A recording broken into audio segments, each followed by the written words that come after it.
A Court of Fairies and Fiction. ACOFAF Girls Podcast. Hosts Mel Liv and Aka. A bookish theory and discussion podcast for the ACOTAR, Crescent City, and Tug series, as well as other romantasy books. ACOFAF Fable Book Club, My Funny Demon Valentine, by Aurora Ascher.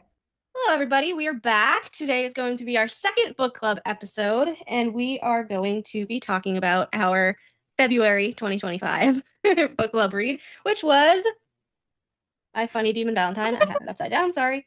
My Funny Demon Valentine. And yeah, look how cute these edges are. And I'm wearing my pink shirt. I'm all matchy-matchy. And I love this series so much. I've already read book 2 and 3, but I love this series so much that I went on a quest to find the original indie covers. And I cannot find book 2's indie cover, but I did find Ash's cover. I know. Look how gorgeous. Well, hello there. Well, hello there. That's exactly how I pictured him in my head too. Thank goodness. Literally. Yeah. Yeah. I could not find Mists, but I also found Mefs. His book is the one I'm looking forward to the most. Oh my gosh. It's so good. I just finished it. It's so good. This is the third book. Where's Rom? I don't have Rom's yet. I couldn't find his, and I couldn't find Mists. I'm gonna keep looking though. Yeah, I'm also looking forward to Mist. I'm very excited. I love Rom. He loves cats. Oh his my god! description was so cute. If you love Rom, you have to read the next 2 books because Mef's book has a lot of Rom in it.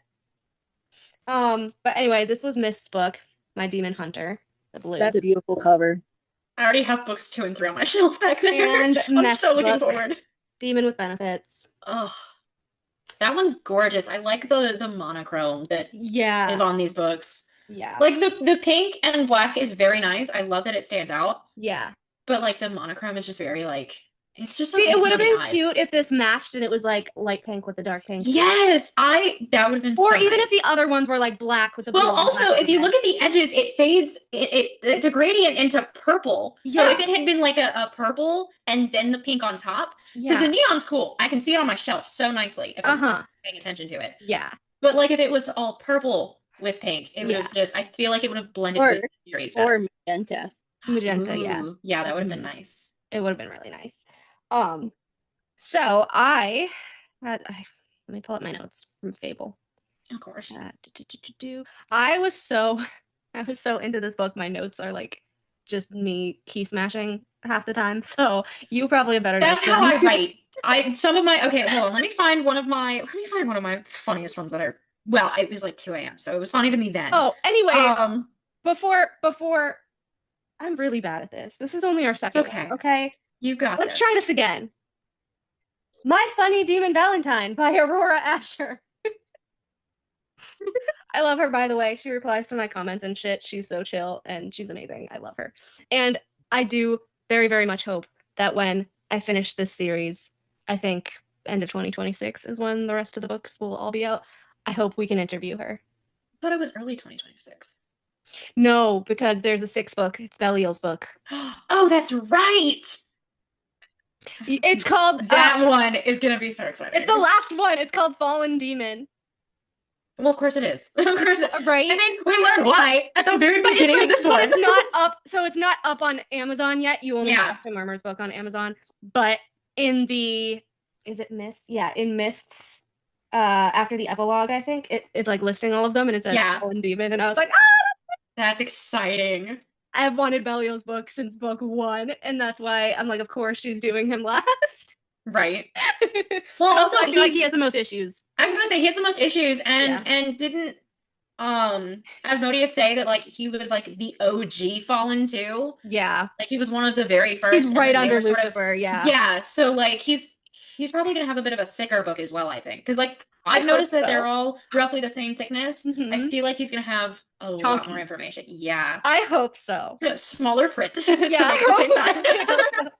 There's one thing though about Belial's book that like I really would not like, and I don't want him to end up with that succubus bitch. I don't. Agreed.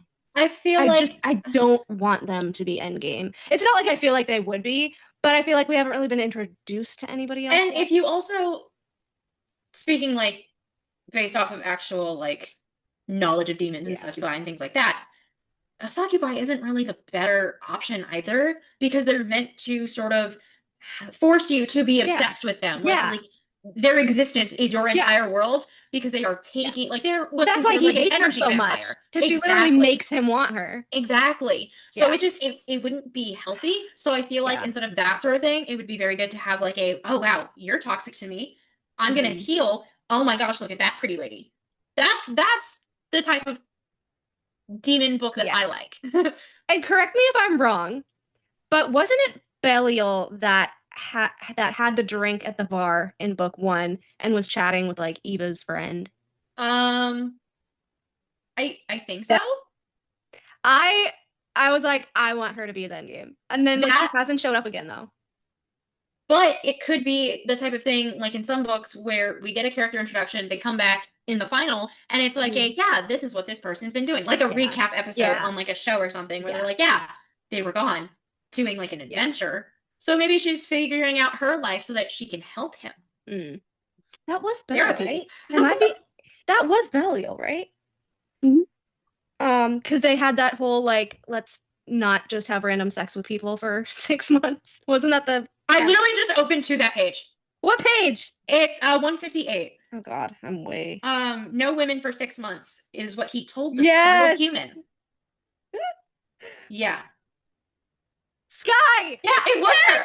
Sky, okay. Fallen, Sky, come on. Come on. I literally read that and I was like, if she's not his endgame. Plus, also, why would you make a deal like that between two side characters in the first book? I know. And then his book is the last one? Get this. I was 6 months later, basically. I know. Like, I was so I like excited. that type of planning from an author. I was like, if she's not his endgame, I should just give up reading, because this right here. Read it and burn it. Come on, I have to be right. Oh my gosh, you need to make like a burn book for all of the books that you would want to burn but can't.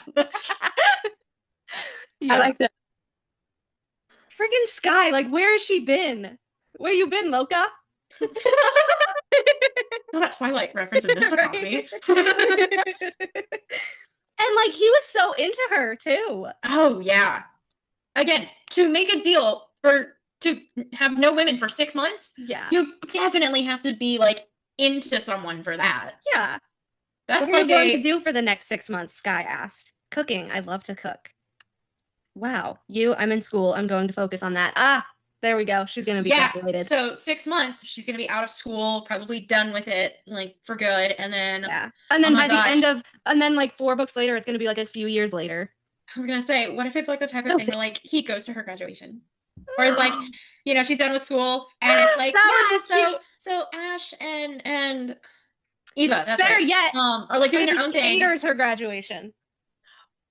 Even better, not just catering, private chef. Private chef for graduation. Where it's not like a graduation, but it's like a, oh yeah, you know, that party was great and all, I'm gonna go home now. She gets home and there's a homemade meal waiting for her, and he's like leaning against a wall, just like, well, hello there. Yeah.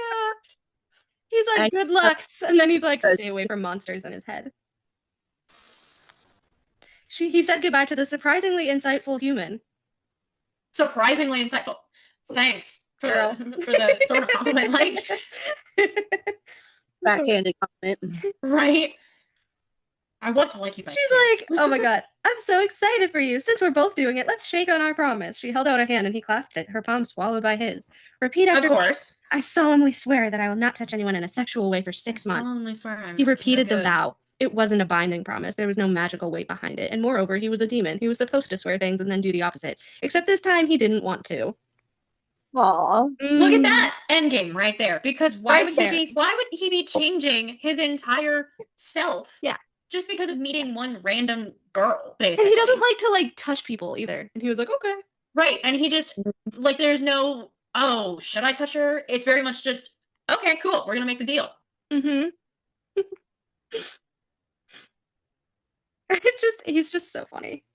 Oh, honestly, when he was describing it, I just Niyama, that's the succubus. Oh, because he was all in his feels about like how she was like using him. Yes, like, I'm nobody's recognizing the toxicity. Yeah. So I hope there's an actual like arc with that sort of thing. Yeah. But yeah, I was like, what was her name? Sky. Of course, because Aurora. he's fallen. Aurora, am I right? Am I right or am I right? Please. But anyways, you texted me the other day after I think it was chapter 2, and you're like, what do you mean a gun went off? Yeah, the end of chapter 1. The first chapter, we get this okay. Ooh, gotta calm down. Gotta calm down a little bit. There's the whole thing where he's like, you know what? I have notes for this. You have notes for this.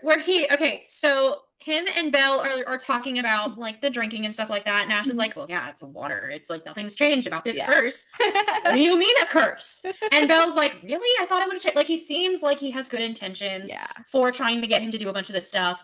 I want to say, little side note, I love how like amazing Ash is with like consent and all, where he's like, can I kiss you? And with that, not only do we have him being like, yeah, can I kiss you? Like, would it actually be appropriate? But then it's like the best makeout session I had ever read in a book. Like, can I have this in real life, please? And it's just like one of my notes was just like, so for the people listening who haven't read the book yet, but you like spoilers, basically Ash is under a curse from hell.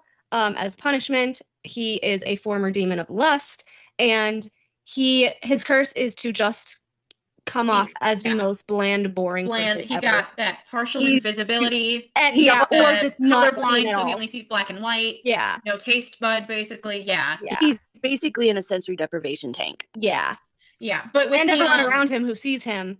They notice, but it's like, oh, it's a piece of cardboard. I think he literally compared himself to cardboard. Yeah. But one of my notes, right before the gun went off, literally, he kissed her like he was starved, and I wrote next to it, he probably is starving girly pop. Like I'm reading this basically if I'm on a FaceTime call. Like nobody has kissed him in thousands of years.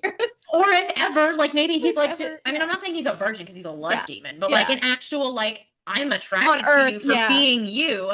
I'm making out with you because like, well, hello there. I know. And I even a lot of things where he's she like, was you like, see me? She's like, of course. And then another thing where she was like, you're attracted to me?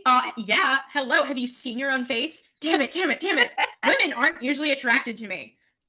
My thought with that was like, I literally wrote poor baby next to women aren't attracted to me. Because I have a friend like that where he's like, yeah, women like they'll talk to me and stuff, but like it's not really like a thing. And so I told him, I was like, there are certain things in this book. You're not gonna read it. You're not a reader. You're a gamer. But dude, I have to show you these pages and stuff because this is you in a demon romance. What the heck? And he was just like, wait, really? And I was like, literally. Like this is crazy. I feel like I'm reading about one of my closest friends. Oh my god, this is so crazy. I put on chapter 1, I just said, so basically he looks like Rune Dannon without piercings and tattoos. Yeah. Although I did notice that with the descriptions of kind of all of them, I think they all are different phases of him. Yeah. Just like Beth is the really traumatized. The tattoo on the scalp, or the like sort of not tattooed too much. Yeah. No, definitely. And then with the whole, I mean, I wrote a whole little paragraph after the gun went off, and I was like, oh, what? And I even was like, I was referencing memes, like the whole, like, I'm in the ghetto, and a literal pew, pew, pew, because I just, like, my mind exploded, and I was like, okay, wait. So I'd gone on a Fable, and I looked at your notes for chapter 1, and I noticed that was, like, the only one you had, and I was like, hey, no. I didn't want to spoil it. No way, there's a literal gun. So I was just like, wow, that's it, and I said, what do you mean a gun went off? Like, because usually when you're reading, you're like, oh, a gun went off. Like, that's a metaphor for something where there's like a secret and it's been found out or whatever. No, and you get to the start of chapter 2, got shot. And it's like, oh, okay, this is an actual, like, we're jumping into action, which is, I love. I really like romances because they're cutesy and all.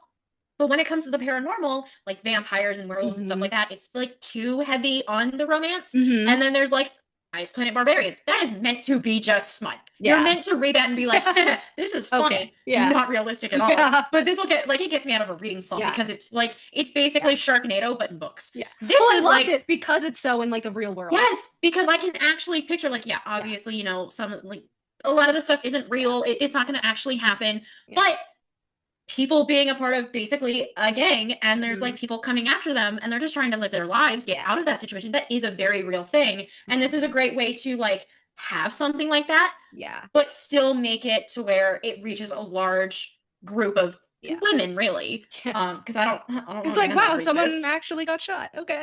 Yeah, someone got shot. We're actually having to do like a. Well, Eva saw him get shot. Yeah, it even says Eva's first thing wasn't to like freak out and just run towards the gun and just like, I'm gonna fix this. The bar. She screamed and dropped.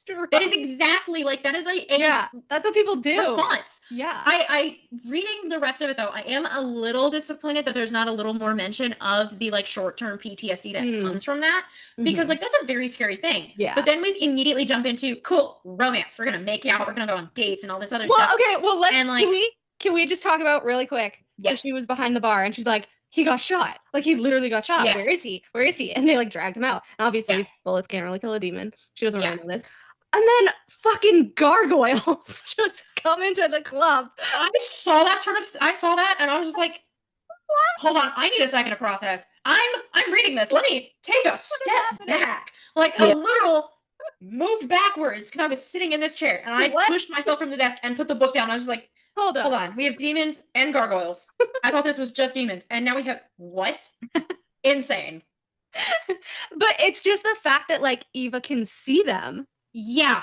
And then she actually got a glimpse of Ash in demon form when he first and then was freaking out about, oh my gosh, wait, was I hallucinating? He had red skin and horns. Huh? I think I'm going crazy. No, that that was the PTSD thing. Yeah, that thing was I'm going fucking crazy. Oh my gosh, this traumatic thing happened. I had to put something fictional in it to make it less scary. Yeah. I just wish there was a little more of also the aftermath. Yeah. The bar itself too.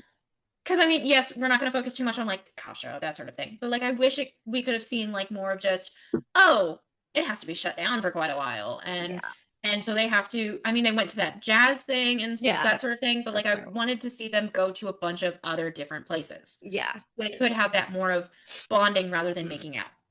Yeah. That's my only gripe with the book is just yes, it's romance. Yes, they're going to be making out a lot. I want to see more of the little intimacies we have in real life. And I forget how. Again, I liked it when they were playing music together. To me, that was kind of. I got teary-eyed. I was got a little teary. How the music was undoing his curse. That was so cute.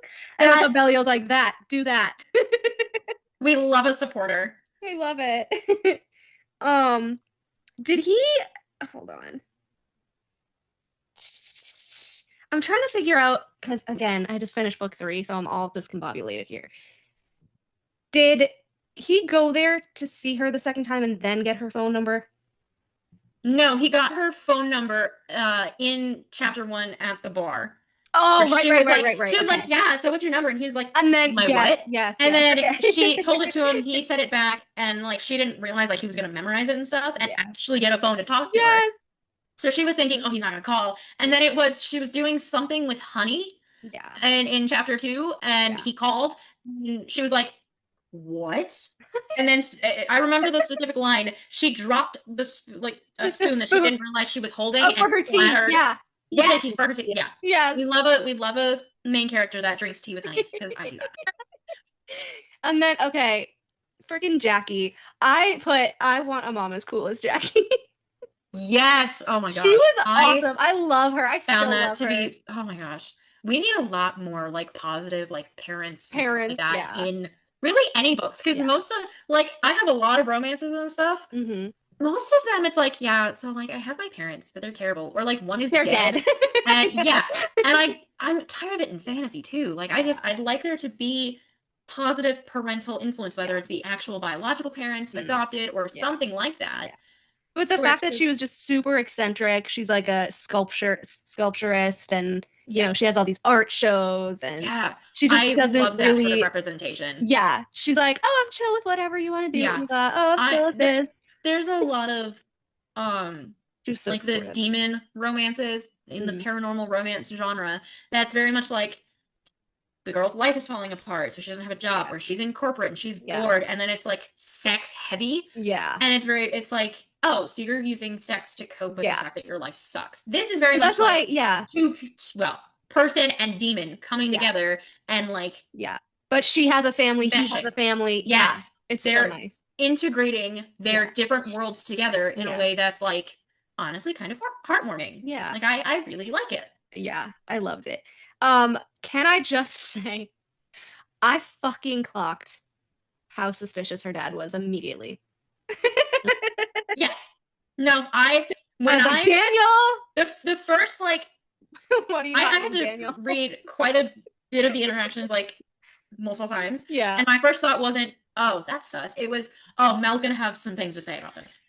Like, I didn't really understand why I was thinking it, but I was like, oh no, she definitely is gonna have some commentary on this specific person. And I'm just gonna shut up and listen. Like, that was my whole thought process with it. Because I knew I wouldn't be able to form a theory or a thought like you. I want to mention something from the first chapter. Yes. So we see him like with his brothers and like around everyone else. He's very much like stoic and a guard, basically. Oh, yeah. And right before the gun goes off, it says he smiled a lopsided grin that melted her insides, then leaned back in to kiss her again. Mm-hmm. We see him as, stoic and all that other stuff. And then just from kissing her and spending time with her, all of a sudden, he's basically like the golden retriever personality. Yeah. Just for her. And oh my goodness. I swooned. I loved it. See, that part, okay, I hate connecting everything to ACOFAF, but that part really reminded me of Gwen and Az. Yes! The one who has to do all the protecting and stuff like that while everyone else is sleeping around. And then suddenly here comes this woman who just, a breeze goes past him and he goes, oh, she smells so nice. Basically like a dog following like a scent of food. I forgot something at 2 a.m. And then he's just like, touche. Yeah. She's just like, it's just the woman that clocked them immediately. I mean, Eva is also very much like Gwen, where it's like, huh, you're being closed off. Yes. You're my challenge now. Like, I'm gonna fix you. And like the music too, how they both did the music too. Oh my gosh. There's no way that you know how like musicians will sample from music and all that? Yeah. Honestly, I feel like a bunch of authors nowadays, especially with how similar a lot of different popular series are, I do feel like authors from other genres are sampling like different tropes and stuff, making it a lot more like mainstream and all. So I do like seeing that sort of the brooding, quiet guy becoming like a golden retriever with the stubborn, I'm gonna do it even if you say no and use my full government name personality.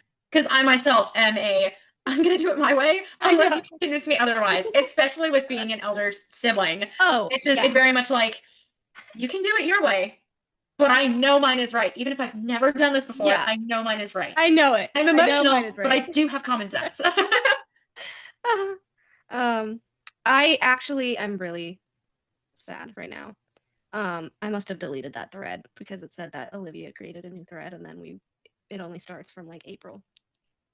Very sad. But my theory was that, because I didn't know if there were going to be mates in this series or whatever, so I was like, oh, are they going to be mates? Is this why they're so drawn to each other? Is this why she can see him and all this stuff? And then the parents came in and, Jackie was super eccentric and Dan was so in love with her. And just the more and more page time that her parents got, and then how like the sight was brought up and I was like, oh, so some humans can have this sight, but it's odd for hers to be this strong if she's just human.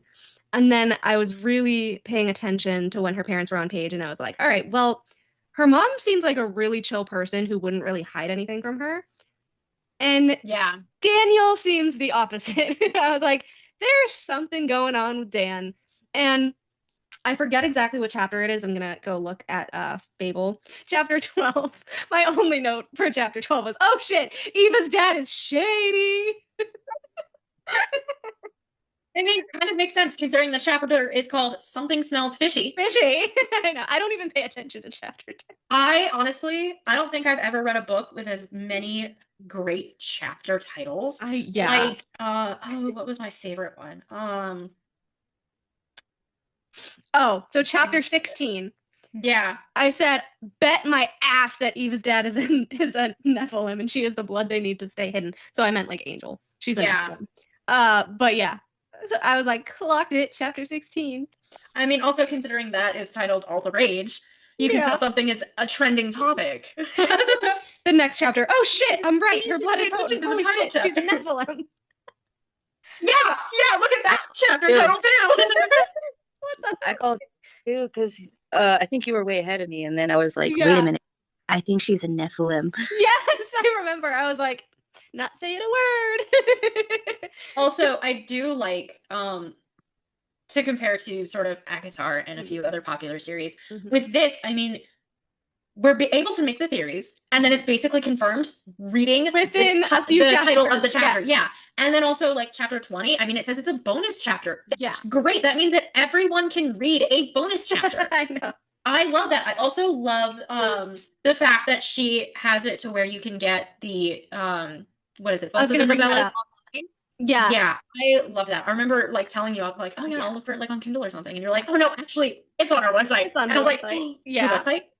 For free? Yeah. Like, yeah, she's like, yeah. Because, okay, so I didn't know at first that the prequel novella existed. So I read this whole book and then I was like, there has to be some, you know, bonus content or something about Eligos because they keep bringing them up. Yeah. And so you had to go back. I'm so glad you told me to read it first. So I joined her Patreon and then she was like, oh, like one of the links was like the Eligos. And then I was like, God damn it, there's a prequel.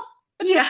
I hate reading them out of order. I am so glad you did that because I hate the whole like argument over how to read Throne of Glass and like Assassin's Blade and stuff. And it's like, just read it. First of all, yes, that's the correct way. But also, why does it matter? Just read it how you want. And then there's some people who read it like 5 books in.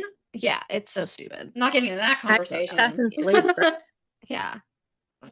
That's why I was upset. I was like, God damn it, I would have read the prequel first. Yeah. Because it's a prequel for a reason. Because it gave context to what they were talking about. This isn't Star Wars. This isn't where the prequels come 4th or 6th or something like that. Like, But Eligos and Natalie had my heart too. That was so funny. I love how she was like a demon romance author. That's the thing I loved the most about it. And I actually, some of the notes that I was making on that, because I was actually writing them in a notebook. One of the things I said was like, wait a minute. A demon romance author writing about a demon. You sure want to write what you know, honey. Are you with a demon?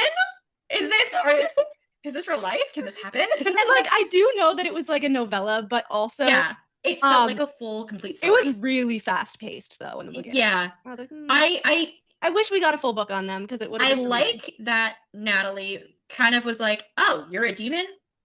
All right. Look at what I write. Look at what I read. But I wish there had been a little bit more of like a tension sort of. Like, sort of like okay, wait, like demon, can you, I don't know, bond over the books and read them with me and tell me what's right and wrong? I did love how he was like reading her book and he was like, oh. I wanted more of just sort of like, oh, hey, so this thing right here, like, not all demons have red skin or have like giant wings. Maybe some have like little pissy wings or something. That's why I was like, I wish it was a full book instead of a novella because like they immediately started out like having sex and then she's and then it seemed like a week later, not even a week later. It was like a few days where it's like, oh yeah, so actually you messed this stuff up. We need to go, but I'm not blaming you. But like we're gonna live in isolation and all this other stuff. The way that he fucking killed his coworker because he tried to like rape her. I was like, holy shit. That was 0 to 100. I was like, wait, hold on. Went back a page because I thought I missed something. Go back. And I just started cackling. I had to put the book down, take a breather. Like I went for a walk to think that through. Just like, did I really just read that he just fully like unalived this man? Like just the soul like is gone. Basically. Oh my gosh. And then fucking Mist comes in, and then I was like, oh no! Mist, okay, the way that it ended with Mist just being like, they're sticking to themselves, like, I know where they are, I'll keep tabs, but I'm not actually gonna do anything. He's like, I wonder why I don't want to tell on them. I liked that he did that, and I immediately was just like, oh, this is setting up for him betraying some stuff that he's been brainwashed into believing, and then in his book, we're gonna see a lot more internal, like, mental conflict, I hope. So I can't wait for your notes on this book too. Well, I'll be able to actually take those like deep notes the entire time. So hello, we're back to film part 2 of the My Funny Demon Valentine episode. I'm actually holding the book the right way this time. Woohoo! I'm a little bit more put together today. And we left off, I believe, at chapter 3 before we went super off script and jumped around. It was like end of chapter 2, beginning of chapter 3. Yes. So why don't you start us off with your notes, which are much more thorough than mine because I was so into the book that I forgot to write notes. Okay. Then if we're doing that, let's like just recap chapter 2 Yes. because we sort of like fully went off the rails Yeah. then. But first of all, Ava, fucking dumb to go back in the bar. I understand curiosity killed the cat, but you're gonna go back into the bar? Also, why are these first responders taking so long to go inside? Because you'd think real life it's like, oh, there was a shooting and they're here already. They should be going in. I actually No. thought the exact same shit. I was like, they would not be like taking that long unless they were like told to stage. And then I was like, Yeah. you need to stop because this is not. I would understand. I'd understand, maybe like if we get a bit of an explanation of how like from Ash's POV, like, yeah, and then one of my brothers like got into their minds and told them to wait outside and like figure out the scene. Yeah. But they didn't even have anyone guarding the door. It literally, I mean, she said that she snuck in. Yeah. Like after. Yeah. Yeah. After the gargoyles attacked. She pushed through the crowd, shoving wide-eyed people this way and that to work her way back toward the club entrance. The cops had only just arrived, so no one was guarding the door yet. Again, what do you mean? Shooting the shit. Just arrived. Are they still sitting in their cars scrolling on Instagram or something? I'm so confused. And then boy. She's talking about how there were 5 ... people. People. And she goes on to talk about how oh my god, all your highlights. Struggling to make sense of all it. Yeah, all of my highlights. Yeah. I didn't write notes, but I highlighted a lot of things. Because she says this, but then why were people in such elaborate costumes hanging out in a club that had been emptied due to gunfire? Ma'am, with my whole heart, my whole heart and soul. 2 and 2 together. I understand you just underwent some trauma because you just had this hot guy get shot protecting you. Instead of questioning that they're costumes, maybe say, where's his body? Where is the person that looks like him? Yeah. Because you're still not processing that information yet. Yeah. And then she went on to describe the brothers. The red-skinned man. With horns. Yeah, 7 feet tall, red skin, curving horns, bat-like wings. Yeah. And then the blonde one who was even taller than the red monster. Oh my god, Belle. With his pure, glorious white wings. I love it. I started like actually blushing and kicking my feet when I was reading this. Like I was on my stomach reading this book and my feet are kicking behind me. Book. And then the 4th man had no wings and he was completely covered in tattoos and the only one who looked normal. Yeah, if we go back to how they were described by Ash, it's like, yeah, covered in tattoos looks more demonic than his demon self. I know. We know exactly who each of these is. Yep. And then there was the 5th thing, creature, whatever the hell she was looking at. Talking about the gargoyle. It looked like a pug crossed with Gollum. You have to be in such a niche, like fantasy bookworm fandom to fully understand that reference. And yet everybody does. Movie Gollum doesn't fully portray how actually ugly that is as a creature. So if you've read the book and you know what Gollum looks like, it makes it even funnier if you've read the prequel. Even funnier. Yes, with the prequel, oh my gosh. Cackling. This book had me giggling, crying, and cackling like a witch. I know. Like and every single book gets better. It's hilarious. Right? Now, I know that Ash, has like curse and stuff like that, but like at this point, you'd think there's no one else really in the bar. She would hear the door opening, or at least one of them would when she comes in. And then they'd hear her going behind the bar because she literally says crawling behind the bar. She scrambled to the other end. You're not a little distracted. I'm assuming you're still wearing shoes. You're wearing some like clothing. You didn't get naked while having your makeout session with him. So how is no one hearing you? It's so funny. And it even said, I mean, to be fair, they were freaking unaffected. out. They were freaking out that they were caught. So, I mean, I kind of get that, but how did her knee not pop? I know. Her knee not pop? How did she not wince as her hand hit the floor too hard? Yeah.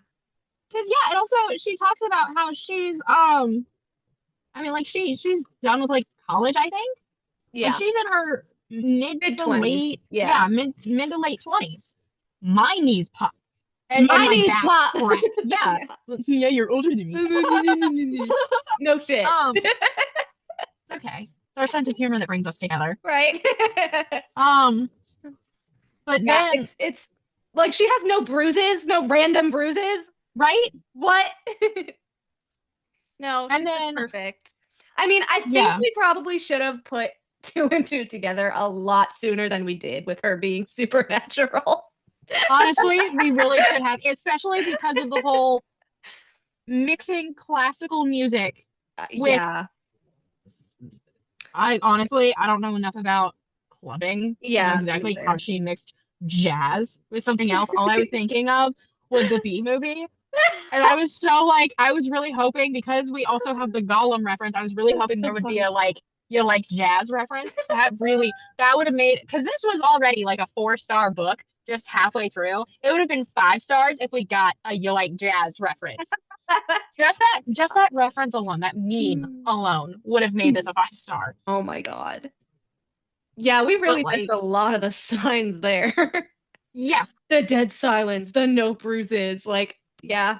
Probably Well, then also the fact that she can see a gargoyle and then literally not that far, literally the following page, Ash wasn't worried about them being seen. Otherworldly creatures had a natural glamour to disguise them, paired with a human's knack for explaining away or conveniently forgetting anything. I was like, Yet, what do you mean? She sees through the glamour. We already see that.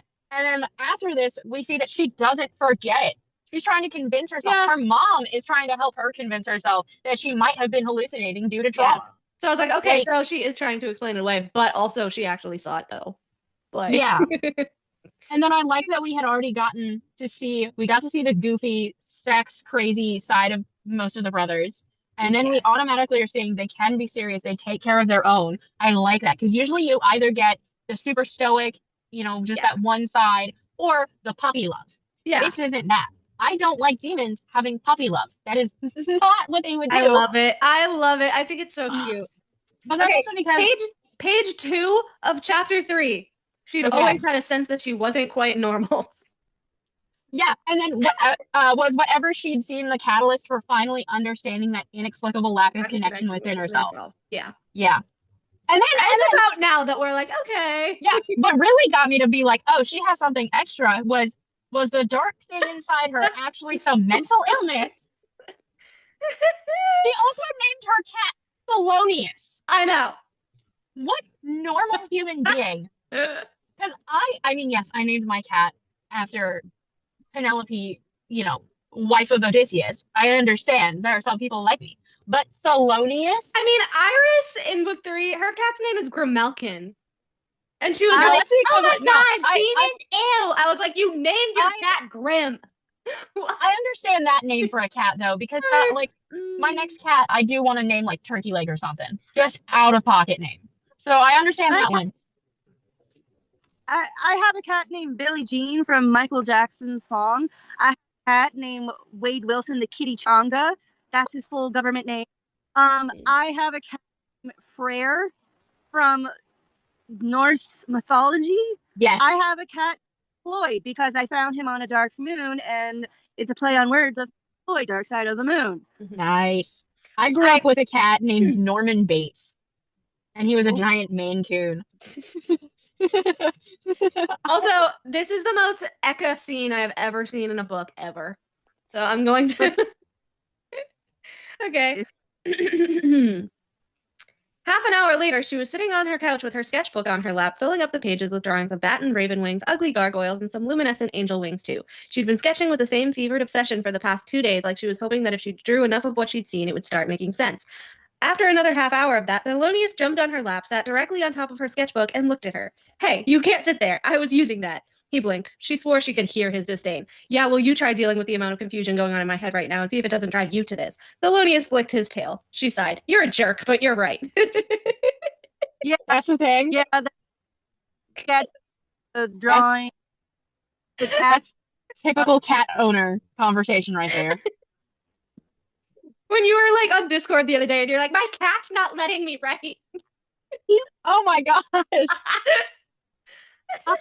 My iPad, and I'm like... And then also, our other giant red flag on the next page, she called her mom. Her parents were not typical parents.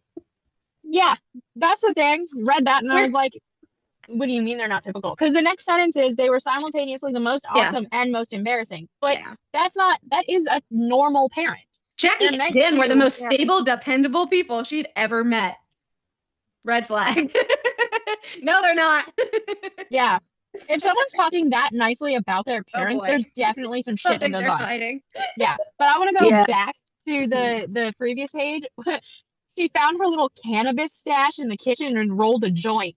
The way that Aurora just casually had a little paragraph about smoking weed, ma'am, my friends will all love you. Oh my They feel god. represented right now. Oh my gosh. And then she's like, when they weren't traveling around the world being artists at major galleries, they lived in a gorgeous oceanfront house on Vancouver Island off the coast of British Columbia. Like, Yeah. those parents. That's not a cheap Right? place to live. That's not a cheap place to live. They must be making bank. They always Also- encourage her to follow her passions. Must be nice. And she's literally living on the other side of Canada from them. Also, can I just She's say, a Nemo baby. can I Yes, just for say sure. though, She's literally what happened to Sky? I literally want Sky back so bad. Not just for Belle, but for Eva too. Like, she was talking to Sky all the time. And then in the other books, like, yeah, she pops up with like the family or whatever, but like, Yeah. whereas like Sky still doesn't know. I thought she was your best friend. Like, even Jackie's like, you should talk to Sky. Okay, so are they best friends? Or Literally blatantly says it. are they best friends or are they not best friends? Because if she was her best friend, like, I feel like Sky would know by now. Oh, for sure. Unless they're just literally gonna wait until Belial's book because it makes the most sense for her to be his love interest. Again, I'm never gonna stop. I That's literally the thing. That's the thing. Reading this, like, before I had gotten fully to that part Mhm. where they interact and stuff, I was like, I don't know, but probably because why else would you mention the main character's best friend that she also barely talks to? Yep. But now that I've read it, it's like, oh, And then it's Oh, like for she sure. does talk to her a few times, but then it's like, yeah, but then she kind of just like drops off and like, yeah.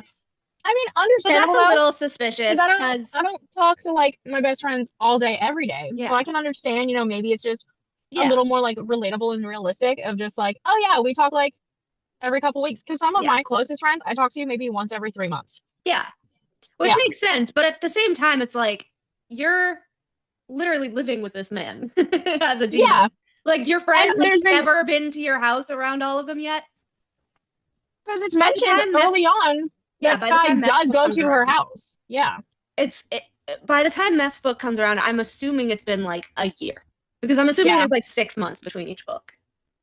I'm really hoping it's not all happening within 6 months. No, I don't think so. I That mean, was my again, I don't really impression. keep track of timeline stuff. I'm more Once interested in I'm the plot, once but- I'm reading the next books, I'll be talking to you about that because I'll figure out what the timeline is.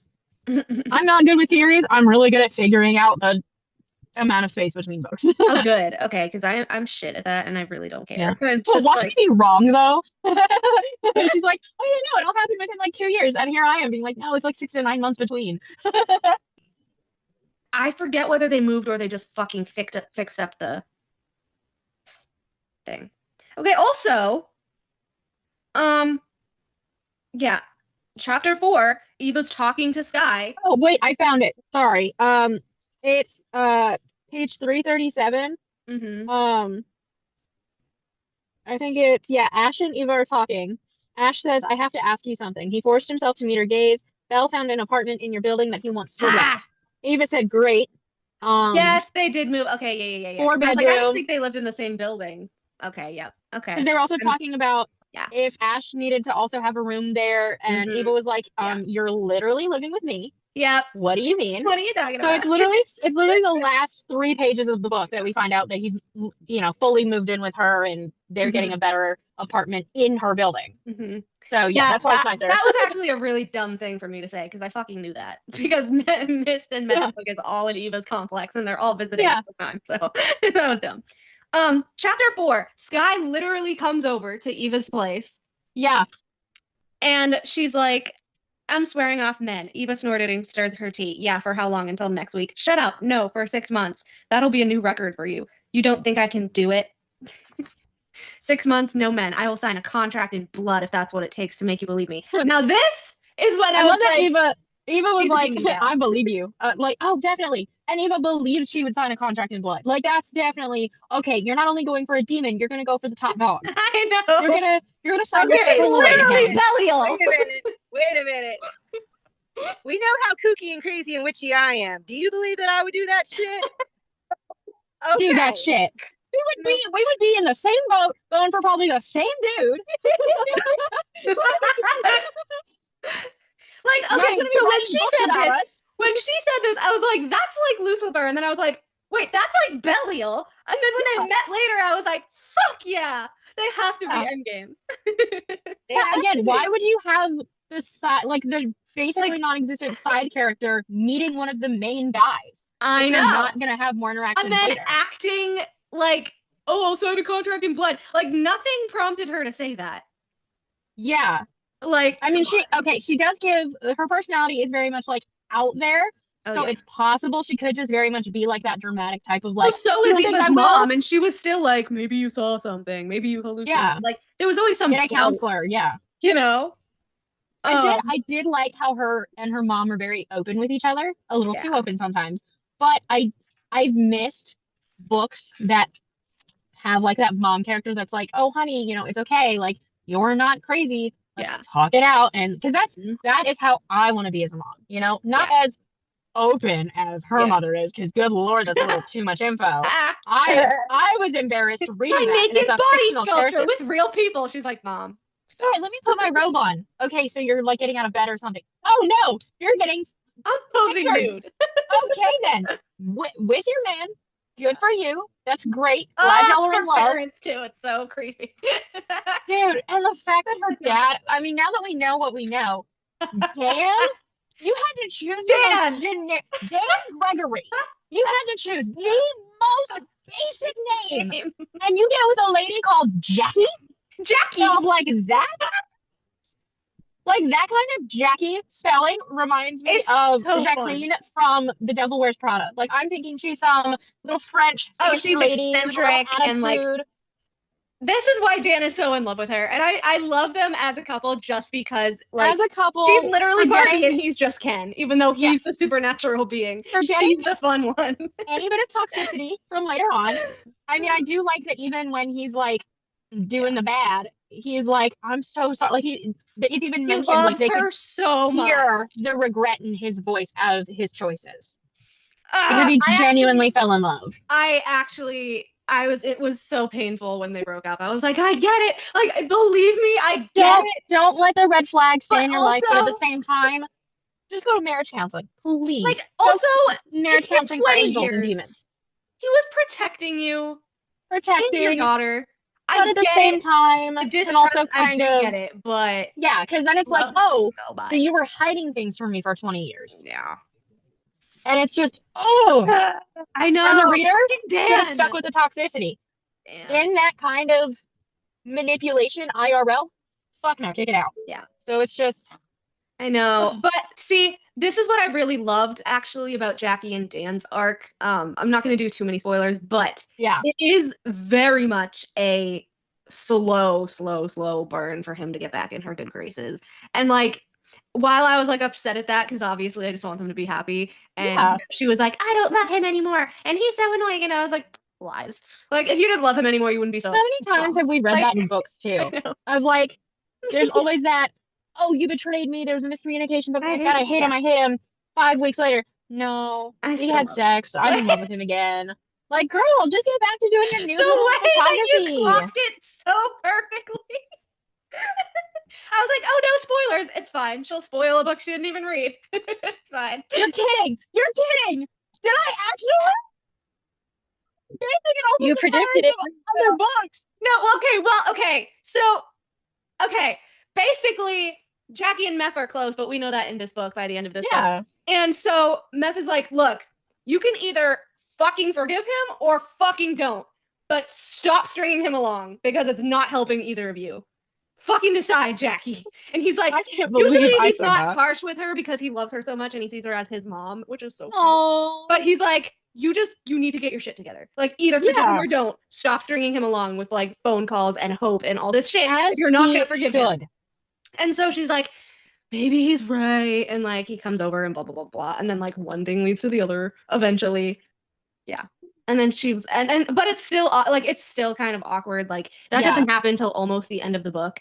And then after they've been talking a while, and then she's like, "You stopped calling every day." And he's like, "Well, you stopped answering, so I thought I was bothering you." And then she's like, "Well, no, I liked knowing that you were okay because you were calling. So if you were calling, I knew you were okay." He's like, "But you didn't answer, so I figured that I was just pissing you off." And she's like, "No, it wasn't." And he's like, "Okay, I'll start calling again then." And it was like really cute. And then like at the end they do like kind of have sex off page. And then Oh they my go God. to and then they go to like another art show and like they meet up there. Yeah. It's kind of like Oh my and gosh. it's kind of like, okay, like let's work on us again. And she's like, I really like I still love you and I think we should work on things. And he's like, I Yeah. miss you. And she's like, I miss you. And she's like, I don't like not waking up next to you. And it's so cute and sad. And so I'm pretty sure he's gonna be moved back in Rom's book because she asked him to move back in, which was really cute. Aw. I know. I'm like, as much as I was also really pissed at Dan, and I also call him fucking Dan because he's just a Yeah.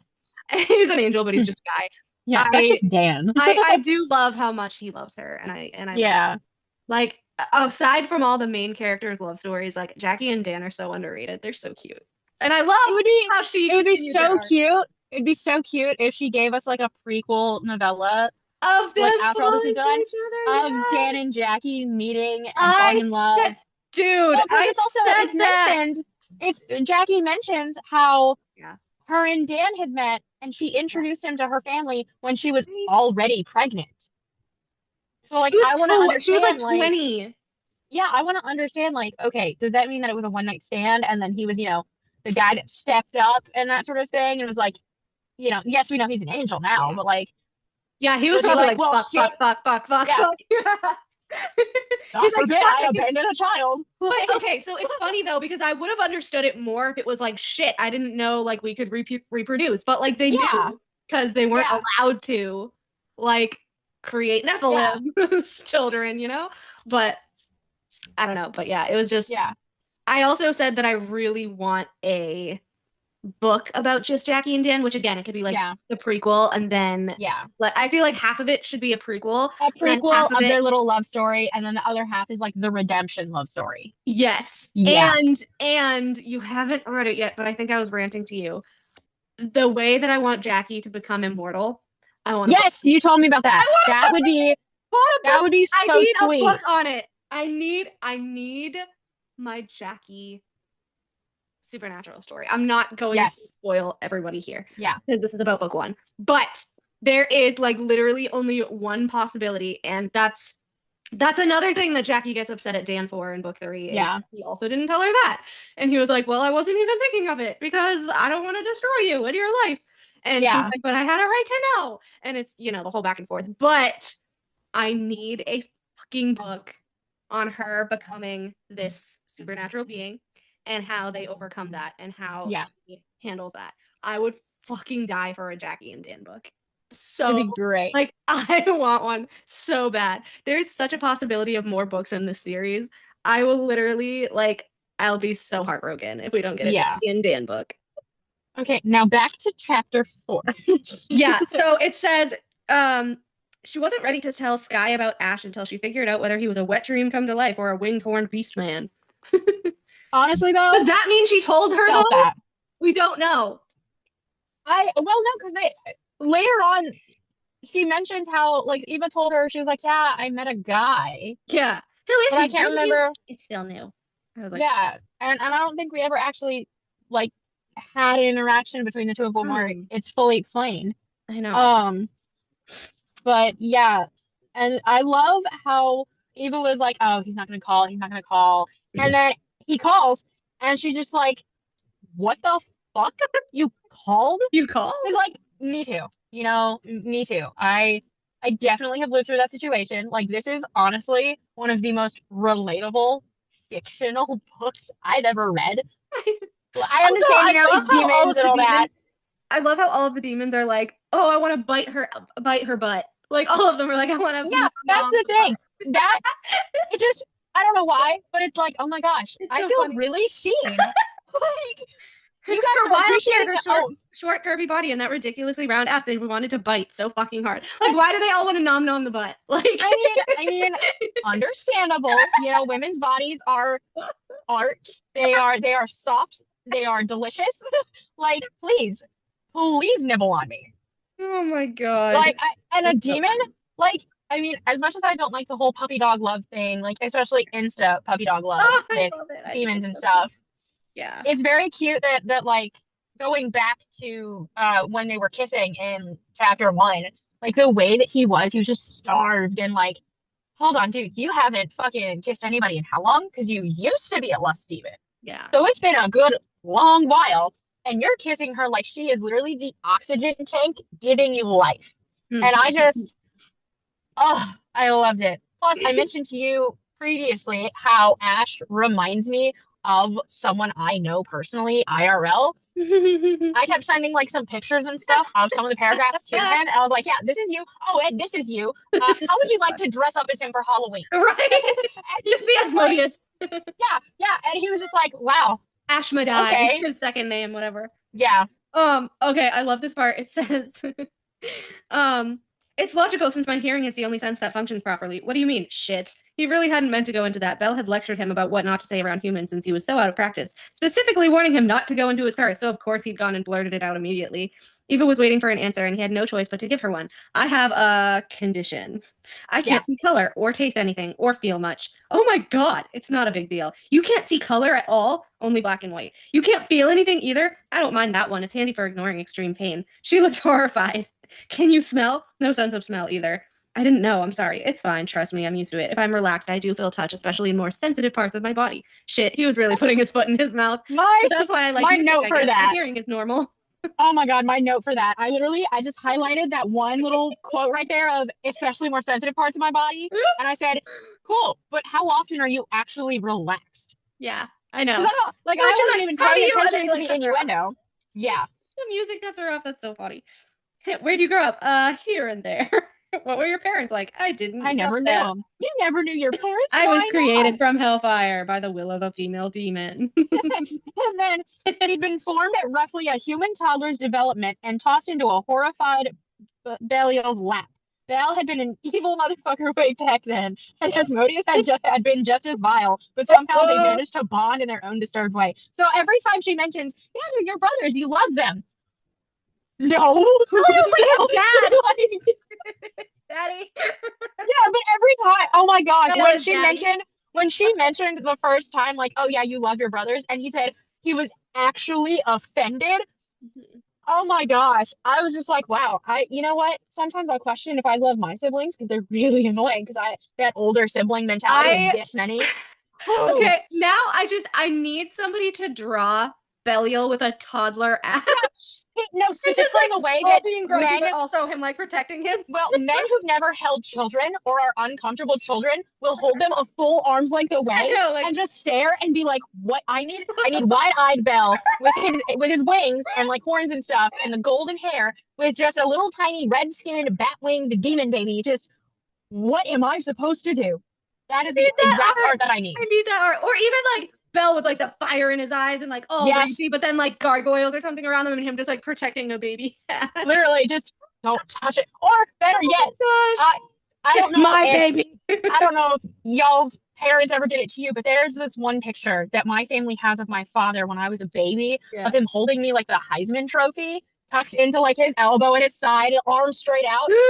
Belle doing that, the Heisman Trophy pose, going through other demons with just a little Asmodeus. Especially like because he could like tuck his wings that way. Yes.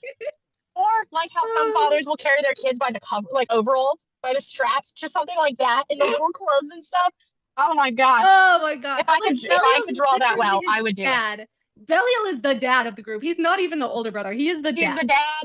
He's the who dad. Stepped up. Oh, they're so cute. And he's like the so dad hot. with anger issues, but he's like a good dad at the end of the day. He has anger issues, but like he gives his kids ice cream. Also, the backstory with Miguel was very random, but also kind of sad. Yeah. Because nothing really came of it. Like, I mean, it gives more nuance to like his backstory and why he wanted to stay on Earth. It also, well, it did explain how, because So the page before, he says he plays the piano. Yes. So it did explain how he got into playing the piano. Yeah. So I did like that we got to see demon how had no he soul. Shut the learned. fuck up. Shut the fuck up. Yeah. Go play your flute for me. Like, that's so cute. Yeah. Demons didn't have feelings. And then he's like, he didn't have feelings, yet he felt the happiness in his chest when he thought about Miguel's death, and he had since concluded it must be some sort of grief. But he was getting capable of that, said that things weren't good. Like, they are, though. I think what Aurora is, maybe she is, maybe she isn't, but I think she's playing at the fact that, like, men are told, like, IRL, they're told, oh, men don't have feelings, men can't cry. Yeah, this you is have to like, be tough. This is a, like, paranormal demon romance way I of got saying, that impression too. Yeah, you're supposed to be tough and evil and stoic, and then all of a sudden, the perfect woman for you comes into your life and opens up this whole world. Because that's how my personal and like your friend friends do, and then that happens, and then you're like, exactly. Oh, shit. Yeah. Because I mean, I've had people do that for me in life. I've done that for them. Like, it's an actual relatable thing. Yeah, I agree. Yeah, I know like nothing about music. I don't know about the whole I mono, tuno, chord changes, Latin style. I don't know. Yeah, but it sounds cool. I know enough to be able to sort of understand in my head. Can I basically hum that sort of thing to have the real music? No, absolutely not. Yeah. But like, I understand that the musicality is being portrayed pretty well. It's also very interesting that she mixes jazz and like synthetic music at a club for fun. And then, the end when they were like dry humping, and then he's like, he got his senses back, and it dropped the curse for like 30 seconds, and then everyone at the club was whistling at him, and he was like, I'm just too turned on to think about this right now. There was someone, Evo, whoa, girl, someone shared. Oh, definitely. He was gonna just do it right in front of everybody. And then how several female gazes landed on him. One girl's mouth dropped open, another whistled, another who'd been flirting with someone else stood up and stared, and he didn't even notice. He was too focused on getting Eva somewhere he could get her naked as soon as possible. Then, talking about her round ass, he was so going to bite her there. And I have two notes at the end of this chapter.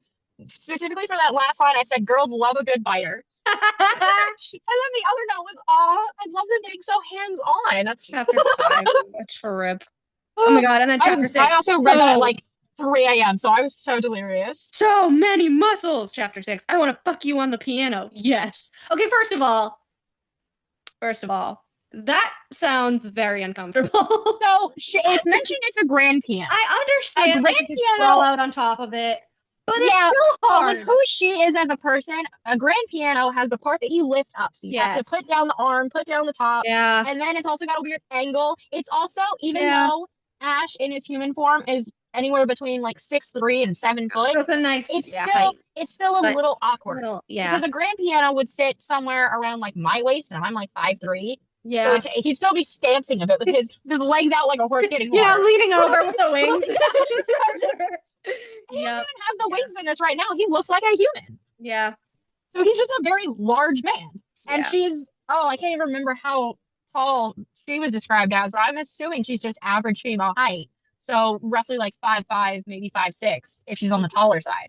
Yeah. She's petite. Midnight blue eyes, Rune Dannon without tattoos. Oh.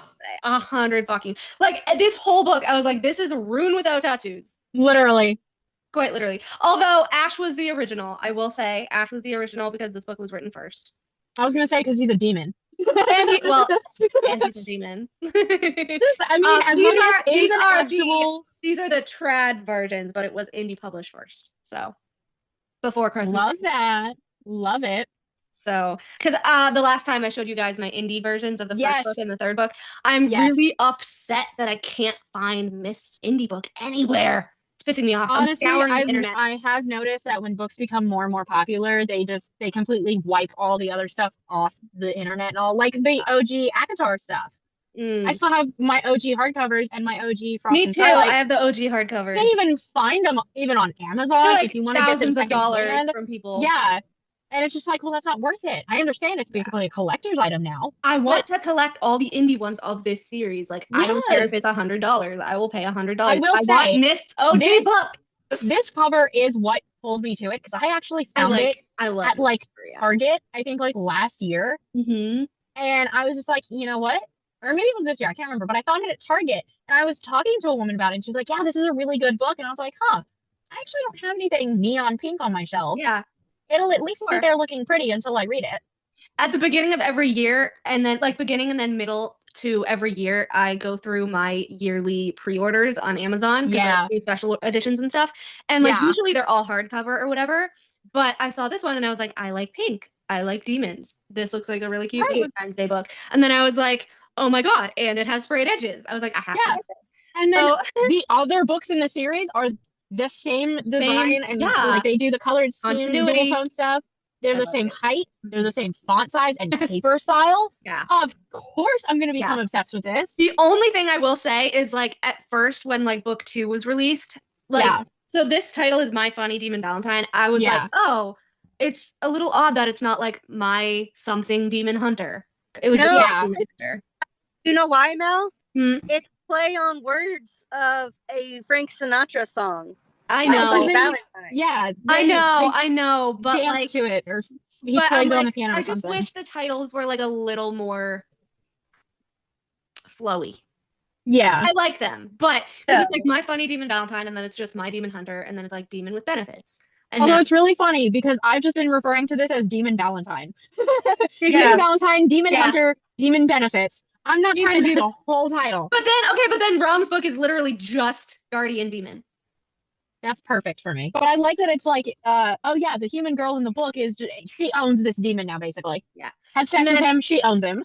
Yeah.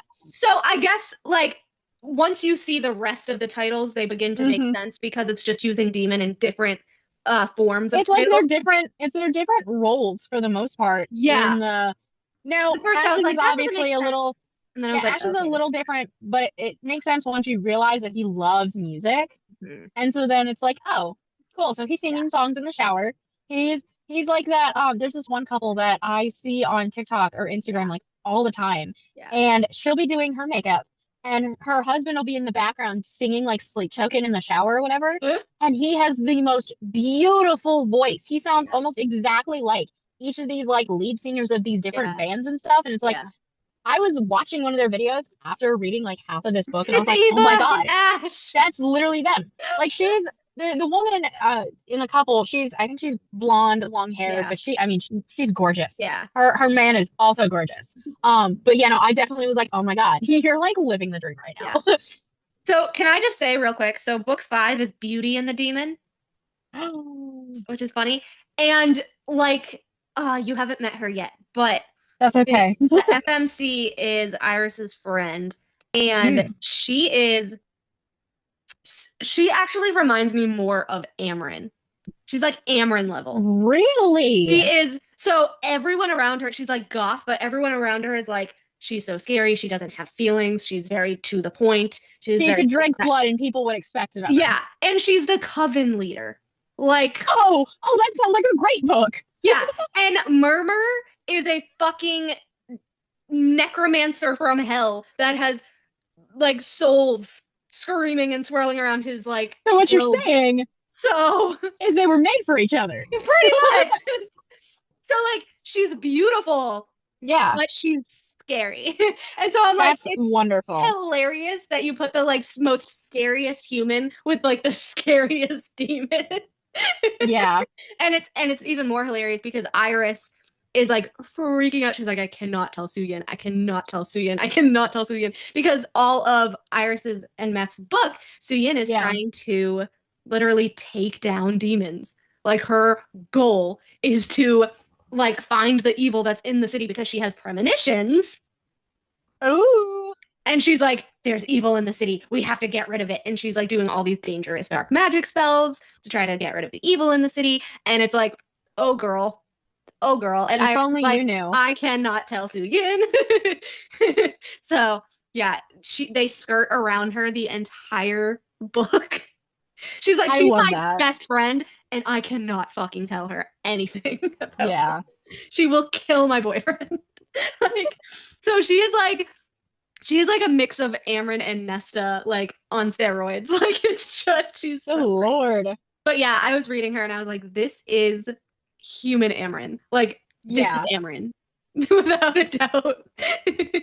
It was so funny, but it will be really interesting to see how her and Murmur's book goes, just because she is so rigid, and Yeah. as much as Iris hated demons because of her backstory, Suyin really she's just a witch through and through. Yeah. She was just born to hunt demons, born to hate demons. Like, I don't know. She's so rigid. So it's going to be really interesting to see how she writes her. And I'm a little excited, but because at first I Back was to like, I chapter don't know how 7. she's going to be an FMC. And then she was in a lot of Iris's book. And then I was like, oh, this girl is going to be a problem. We thought Iris was a problem. Suyin's going to be a problem. Yeah. Back to chapter 7, though. Yeah. Towards the, funnily enough, page 69, when Ash and the cat. And I was like, oh, you probably don't scare the cat. Don't do that. But it was really funny when he's like, for the most part, cats hated demons. The little bastards had good instincts and knew they were in the presence of something wicked. And my first thought was, wow. So cats are specious. Yeah. They're not even going to give you a chance, buddy. And then Ash decides to fight it in his own little way of scaring it. And I was like, oh, you're an asshole. He hits right back with his which is so funny because at the end of chapter 6, when he and Belle are arguing on the phone, where Ash says, I'm not leaving, Belle says, you're a stubborn jackass, and then you're a neurotic, overbearing bastard. Asmodeus, belligerent. That's the type of thing that I do with like my best friends. And like that's where it's like, okay, so Belle is definitely like a father figure, but this is when they're like brothers. So yeah. It was annoying when he tried to give him orders, but he played along for the sake of their dysfunctional little family. Life or death, Belial. Don't call me unless it's life or death. That's like that's such a dad and like son. That's literally the like, don't come to me unless you're throwing up or bleeding. That's so funny. He like swapped the roles there. It was so funny. And then when Eva calls her mom again, phone mom, part 2. And then honey, he sounds talking about perfect. how he called. He's a musician. Yeah. Musician. And then it's just like, yeah, so this is his name and stuff. Send me a pic. What's his Instagram? He doesn't have Instagram. Who doesn't have Instagram? He doesn't. Yeah. Was he good in bed? This is so weird to talk about with you. Whatever. Tell me. And then yeah, but I'm trying to tell you, he didn't exactly pass my investigation. What? Is he under-equipped? That's not necessarily a deal breaker. Before your father, I had a lover who was smaller than average. But let me tell you, he knew how to wield that thing like, ew, mom. Definitely not. The opposite. Like, and then they get into the name. And if he is actually, which I like that her mom, it's like, okay, maybe he is some kind of supernatural. You know, believe in some stuff. I don't think this is really it, though. But, you know, it's very weird. So we're just going to kind of cover all the bases. Yep. Yeah. Yeah. And then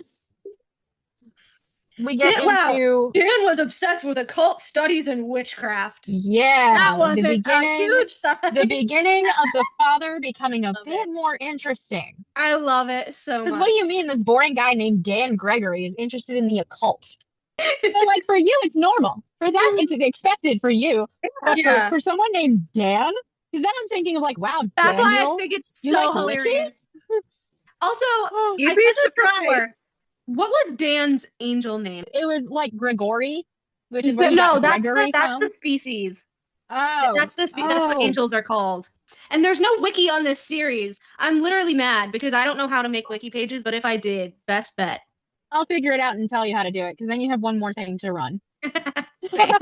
Yeah, that's exactly what I need. One more you have a new book series to make fan fiction and series on, and a new genre. You best fucking bet that if we don't get a Dan and Jackie book, you're gonna be doing it yourself. That's the thing. I have a feeling that Aurora is the type of author you would tell her that, send her the link, and I bet she would read it. I bet she would read it. I did that with Sonia because I said that if Cassie doesn't get a freaking book, I'm writing a book for Cassie. Because she was like, I had no plans to write a Cassie book. I go, how do you have no plans to write a Cassie book?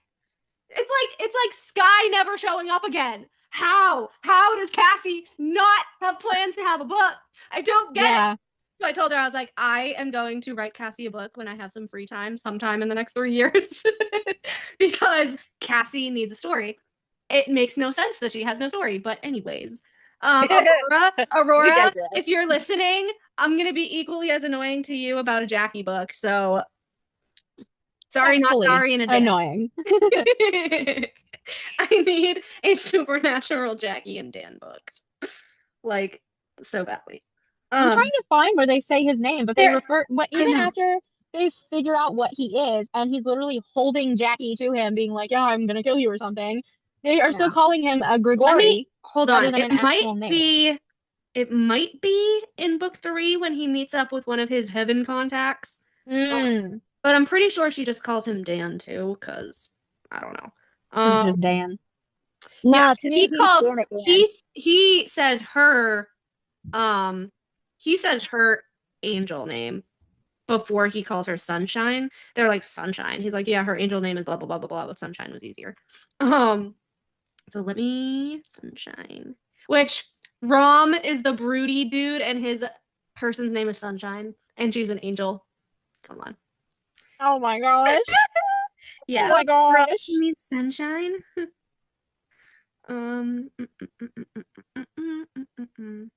Of course, Sunshine could not deny her friend this request, not after what he'd done for her. Blah blah blah. Oh, she called him Daniel. Okay, Sunshine, formerly known as Shamsiel. Thank you. Guardian angel of the lower third sphere, twiddled her thumbs in the empty courtyard. Daniel was 3 minutes late. You can't tell me the angel name was Daniel and hers is Shamsiel. Well, so at the end of chapter 25, they're showing how Dan like shifts into his fallen angel form. Yes. Angelic white, because Belial was in fact, or no, yeah, they're talking about Belial, second most powerful angel to ever defect from heaven. Oh, I'm trying to think. We're talking angels. There's Michael. Is there a Daniel? Also, I love if I was at my apartment, I have a book on the biblical angels and stuff. Can I just mention I love Daniel. how their last name is Gregory. Yeah, like Grigori. They literally make that reference. Yeah. They made the reference like you couldn't have chosen something more creative. No, I love that though because nobody understood it till the end. It was crazy. Not me. I caught on to that shit. I was like, this is sus. Dan. Also, I was so mad at him when he stabbed Methy. Oh, definitely. I was like, Dan. And then Jackie saves him. Asmodeus and this fucking demon Machette's a mess. It was similar to, I don't know if you guys have read it. It was, people called it Twilight 2.0. It was the Fallen series. I know what you're talking about. I don't remember anything from it. I only read the first book. But that's what made me catch on, like, oh, he's an angel. Bad. Dan didn't give a shit about the rules anymore. Well, no duh.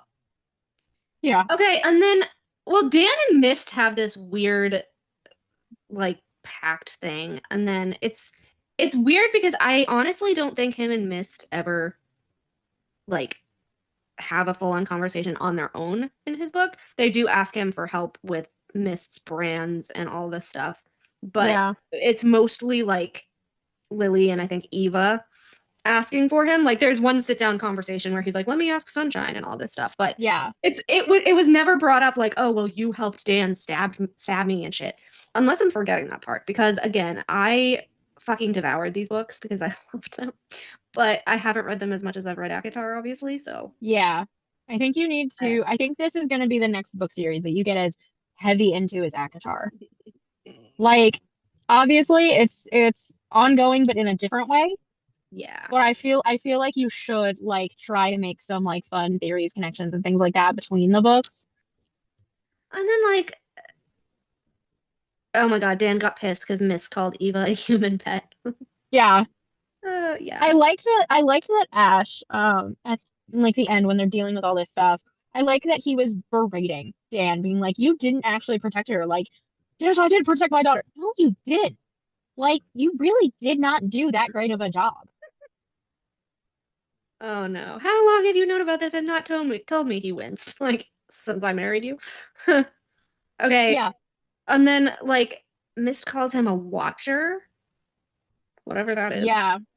Well, because they've got the watchers. It's and like the Guardian, hunters. right? Yeah. Yeah. Yeah, Hunters As Hunter. far as I know, he's only called Dan and Daniel. I mean, it's not even Daniel in book 1, it's just Dan, which is funny. I'm pretty sure Daniel is, you might Is have to an Google it, but angel. I think Daniel is a legitimate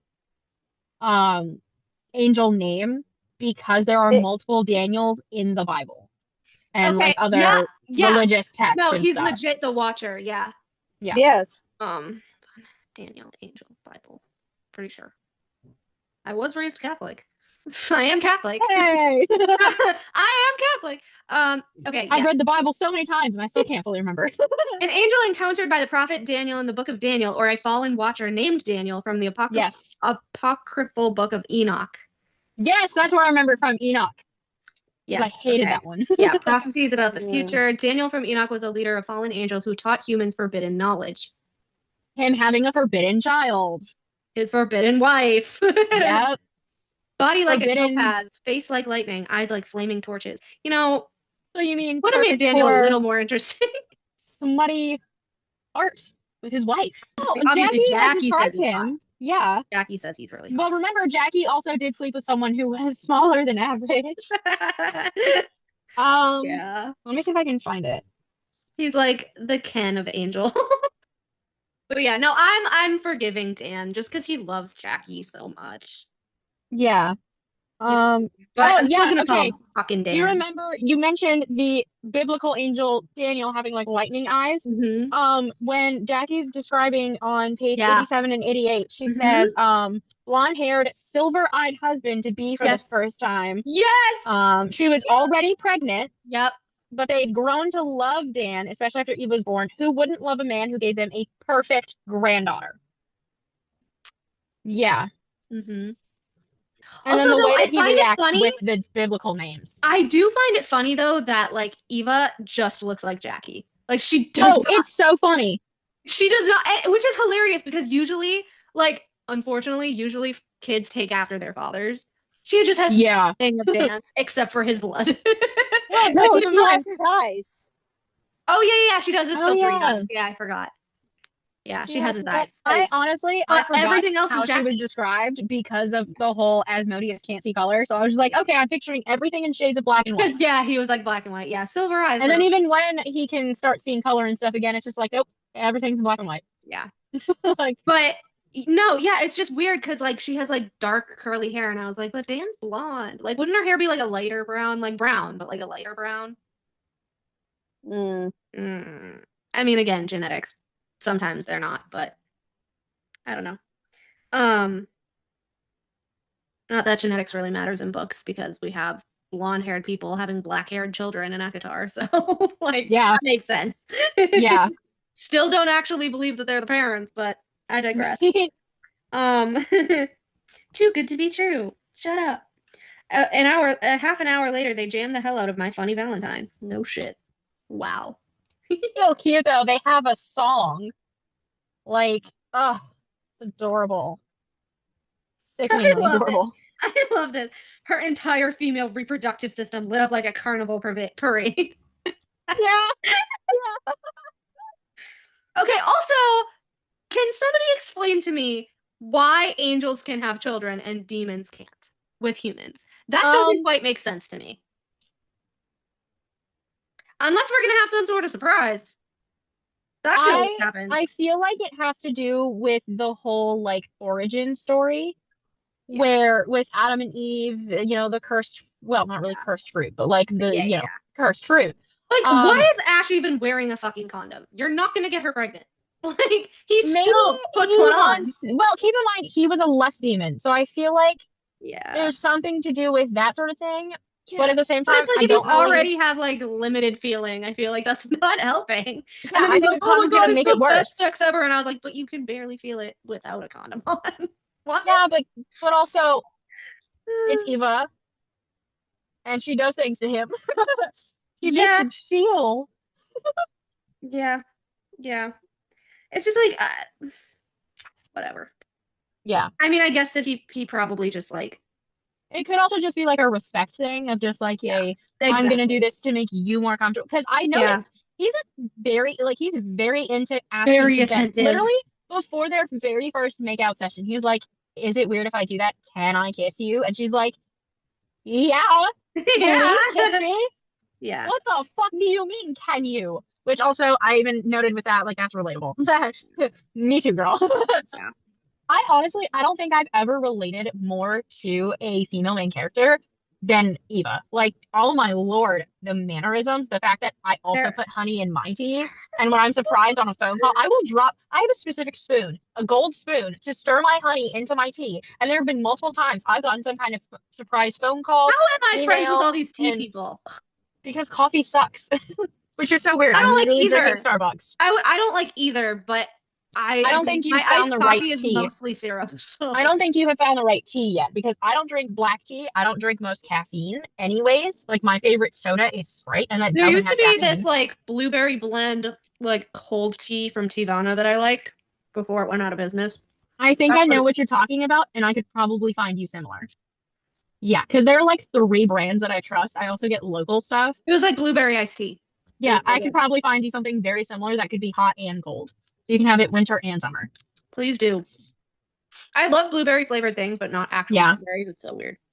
Actual blueberries have a high sugar content and can be bitter if they're not Bitter. I can't do bitter. properly in season. Yeah. Mm-hmm. You're talking to somebody who's hyper focused on teas and things for like 5 years. Again, God, his hair. What man had hair like that? When he stood straight, it brushed those biteable ass cheeks.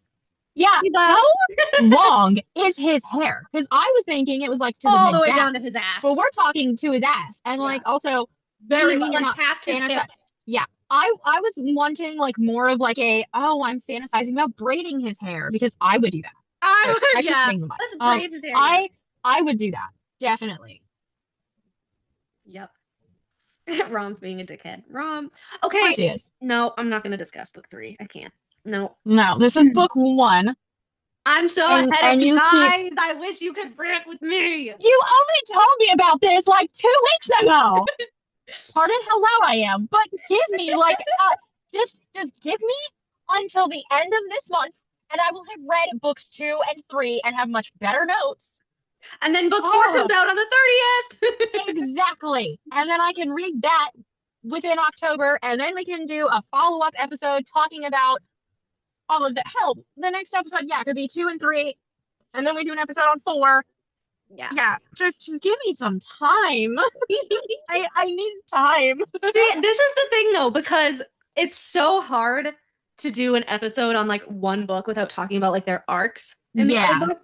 Like this is so hard for me right now because Yeah, because they all are starting out as like mostly sex crazy, kind of Yeah. annoying and very rude. But also like Belle likes to cook. I need to see more of that. oh my god, he cooks all the time. Miss All the time. is hot. Like there's not really much reasoning behind why I need to read their books besides Actually, that they're you know hot. what's really funny?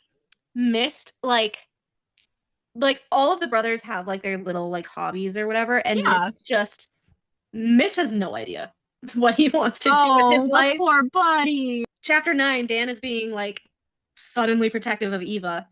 And he's like, who is Yep. this guy? What's his number? I'll give him a call and drill him with questions myself. Not happening. Eva is a grown woman. 27 years old she was now. And then Oh, she's and- 27. And yeah. then Dan would see her as his baby forever. Well, considering he's like 1,000 years old. Jackie had only been 20 when she'd given birth to Eva. Yep, I knew that one. It was one of the most stressful periods of her life, but she gave thanks every day for her family and was grateful things had turned out the way they had. She'd gotten a loving husband and an amazing daughter, and she'd somehow still managed to make it as an artist. Like, that would be a perfect novella. Yeah. Prequel. Especially because, I mean, being 20 and having so many life changes, that's also going to have a lot of people reading it because it's very relatable. I would even love to see, like, why Dan fell from heaven. Because I think, like, it's Yeah. very vague. I And- want to see what exactly about Jackie got him to choose her. I mean, Even look if at it her. was, well, even if it was a one night stand, you know, you still chose to marry her and raise this technically forbidden child. I mean, Jackie's amazing, so I don't blame him. Yeah. She's so cool. Yeah. Yeah, he had no fucking chance of not falling in love with her, let's be real. Oh, yeah. Leaning against the arm of the sofa, Jackie lifted her legs and put her feet in her husband's lap. He curled his free hand around her ankle, and they sat with the ease of a couple who'd been together for years. I love it.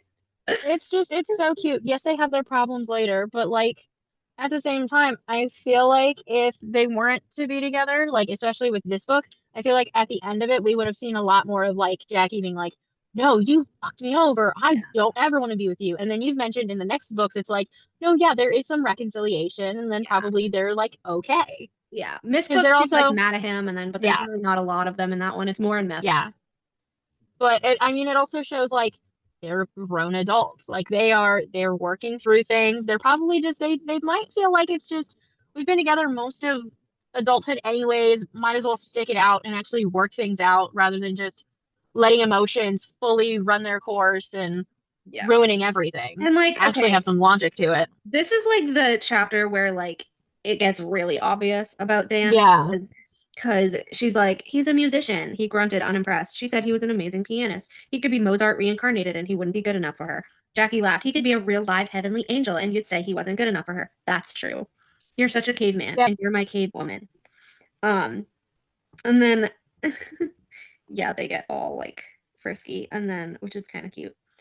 And then like he's talking about his sculpture that he can't seem to finish and it's a vulture.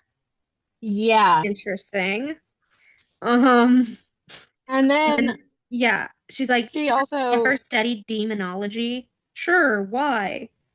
And yeah, and then he's like, what names? And then he's like, and then she also they're talking about like she's like normally the rainy day activities included an hour of cuddling and coffee drinking. Yeah. Dan had been putting off that silly vulture sculpture for weeks, and now suddenly he was all fired up about finishing it.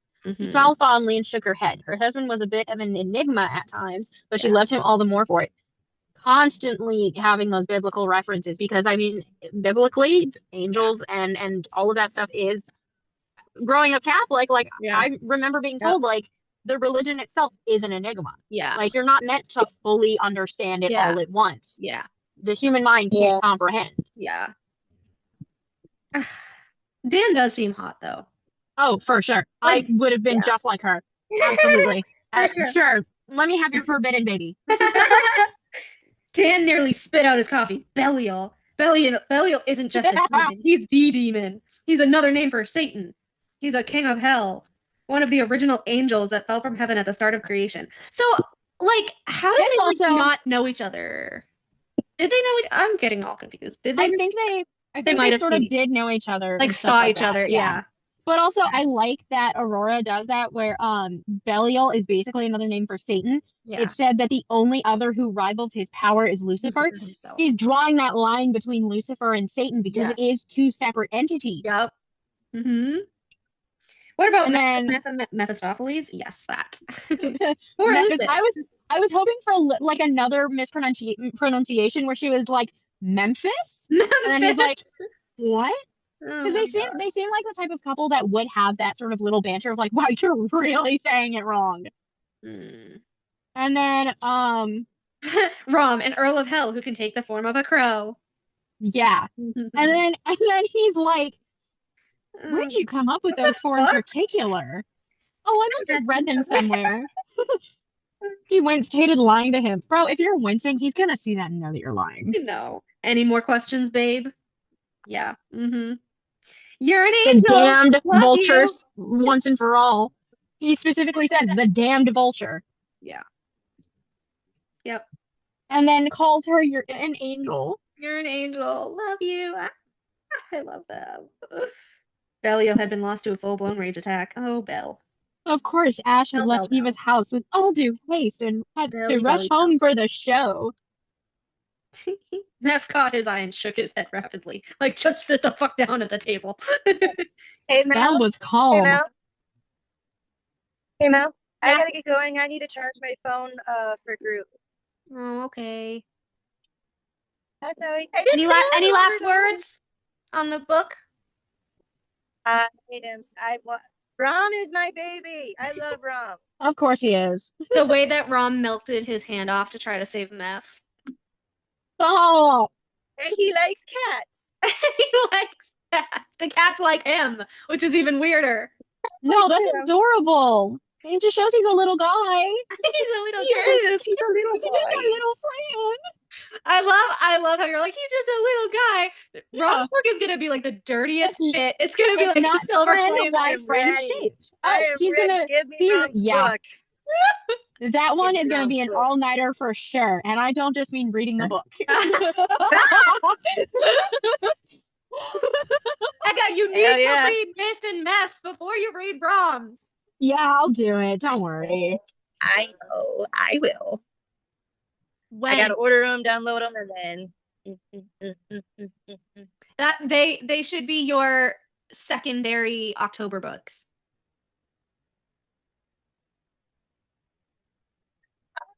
Secondary October and November book. Yeah. Actually, Right, I can yeah. read really fast if I want to, but Yeah, if you want to and you're not reading a crappy book. yeah. I can't. I will try. I will try. You can do it. Okay, and then this is all like fucking Belial just being a dick. I love that Belle was cooking fucking risotto. Like, because I've only made risotto Daintiest once. of prices and pastas. Yeah. Yeah. Looks good. It will be good. Everything I cook is delicious because I'm a fucking fantastic chef. And if you don't agree with that, you can get the fuck out of my kitchen before I gut you with a spoon. Gut with a spoon? I've never heard of anyone so angry. Like a pumpkin. That's the Scoop thing. it out. When I read that, I was like, oh, buddy, let me just give you a hug. I know. You needed a hug. And also, okay, that's and you got probably the kicked one to thing I hell. don't like. The one thing I don't Yeah. like is like, yes, they walk on eggshells around Belial, but Yeah. do they ever actually like show him that they care without being prompted? I don't know. It's kind of but sad. They really don't. on page 93, Ash is like, well, I mean, it's, third person, but Ash is like thinking Belle's days, as purely depraved, violently evil bastard were long over, and these days he was as confused about who he was as Ash was, as all of them were. Mhm. Like, at least we're getting to see, like, there Yeah. is some admittance of, like, none of them know what to do now. Their purpose is Yeah. just existing, and Yeah. they don't really have anything. So he chose to cook, and that is just beautiful. And he's making risotto. Yeah.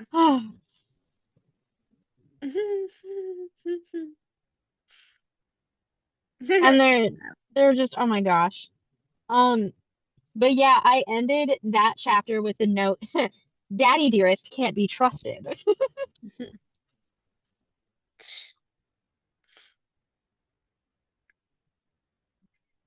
Fucking Meth, he's such a fucking man whore. And so what? Why don't you just blindfold them? Or do them from behind? No face, just ass. Problem solved.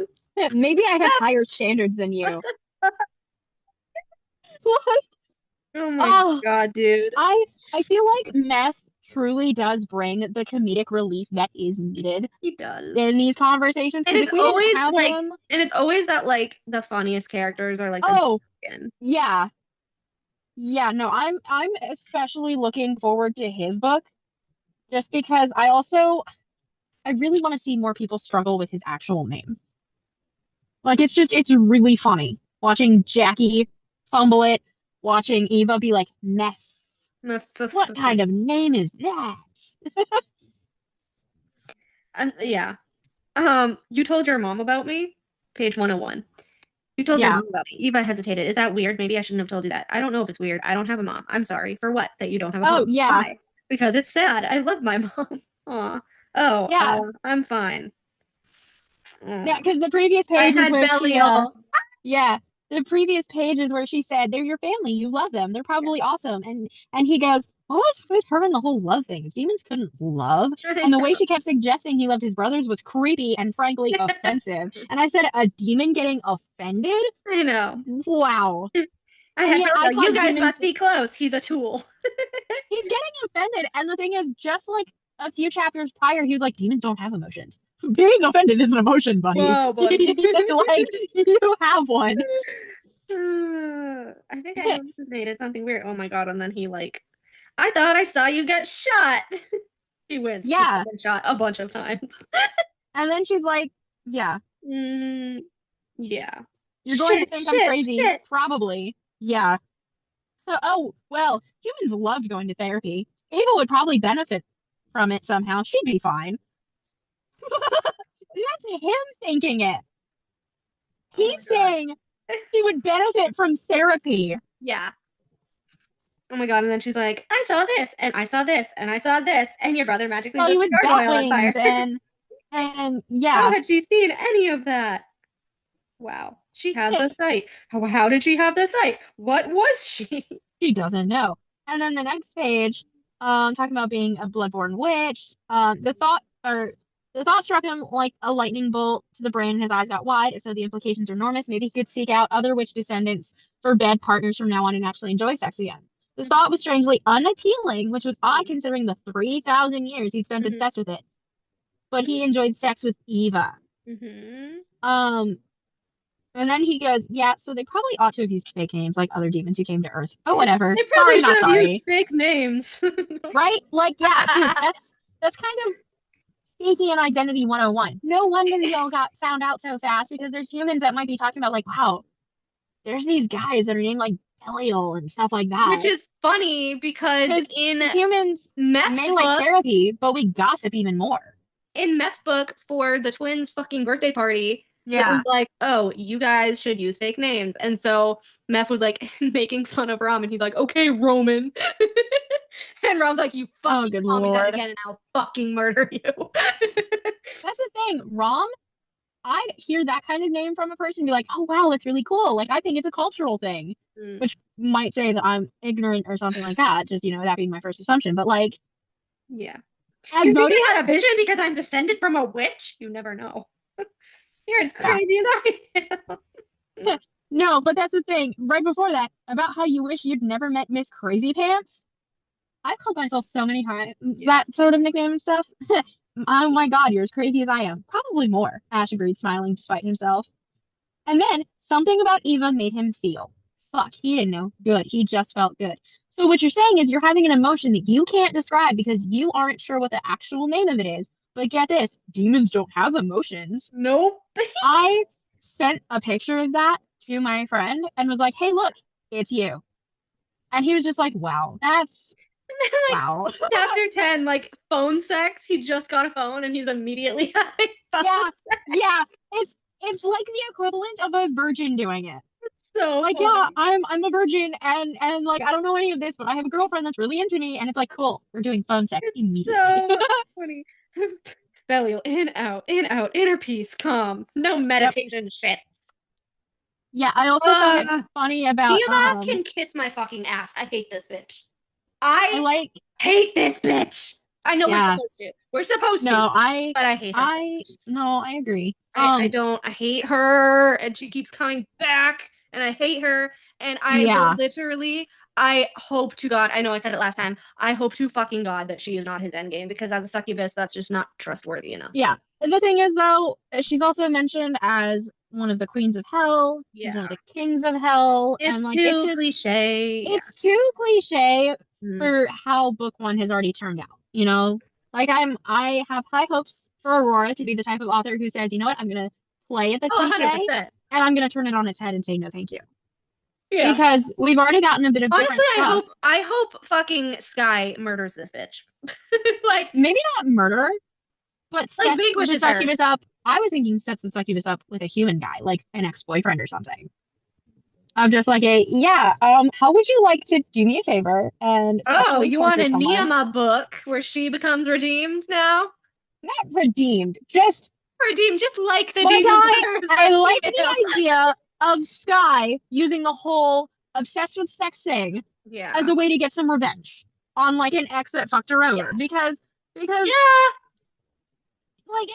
feel like, but like, wouldn't she kill the guy? Because don't succubi like literally feed until they're dead? It really depends on the resource material you're looking at. I'm not gonna get too much into detail, but if you're looking at simply the historical things, there are certain things that say that yes, draining them till they die, because it's basically like a type of energy vampire. Yeah. But there are ways in which like a succubi could be like, no, I'm gonna do it. They could just like get high from it. Give you some time to recharge, and I'm just gonna come to you for when my powers need like an like to be recharged, like a battery. Mm. But then there are ones who fully drain like a life source out of you as they're doing it. I love how he's I'm like, hoping for the battery thing. yeah.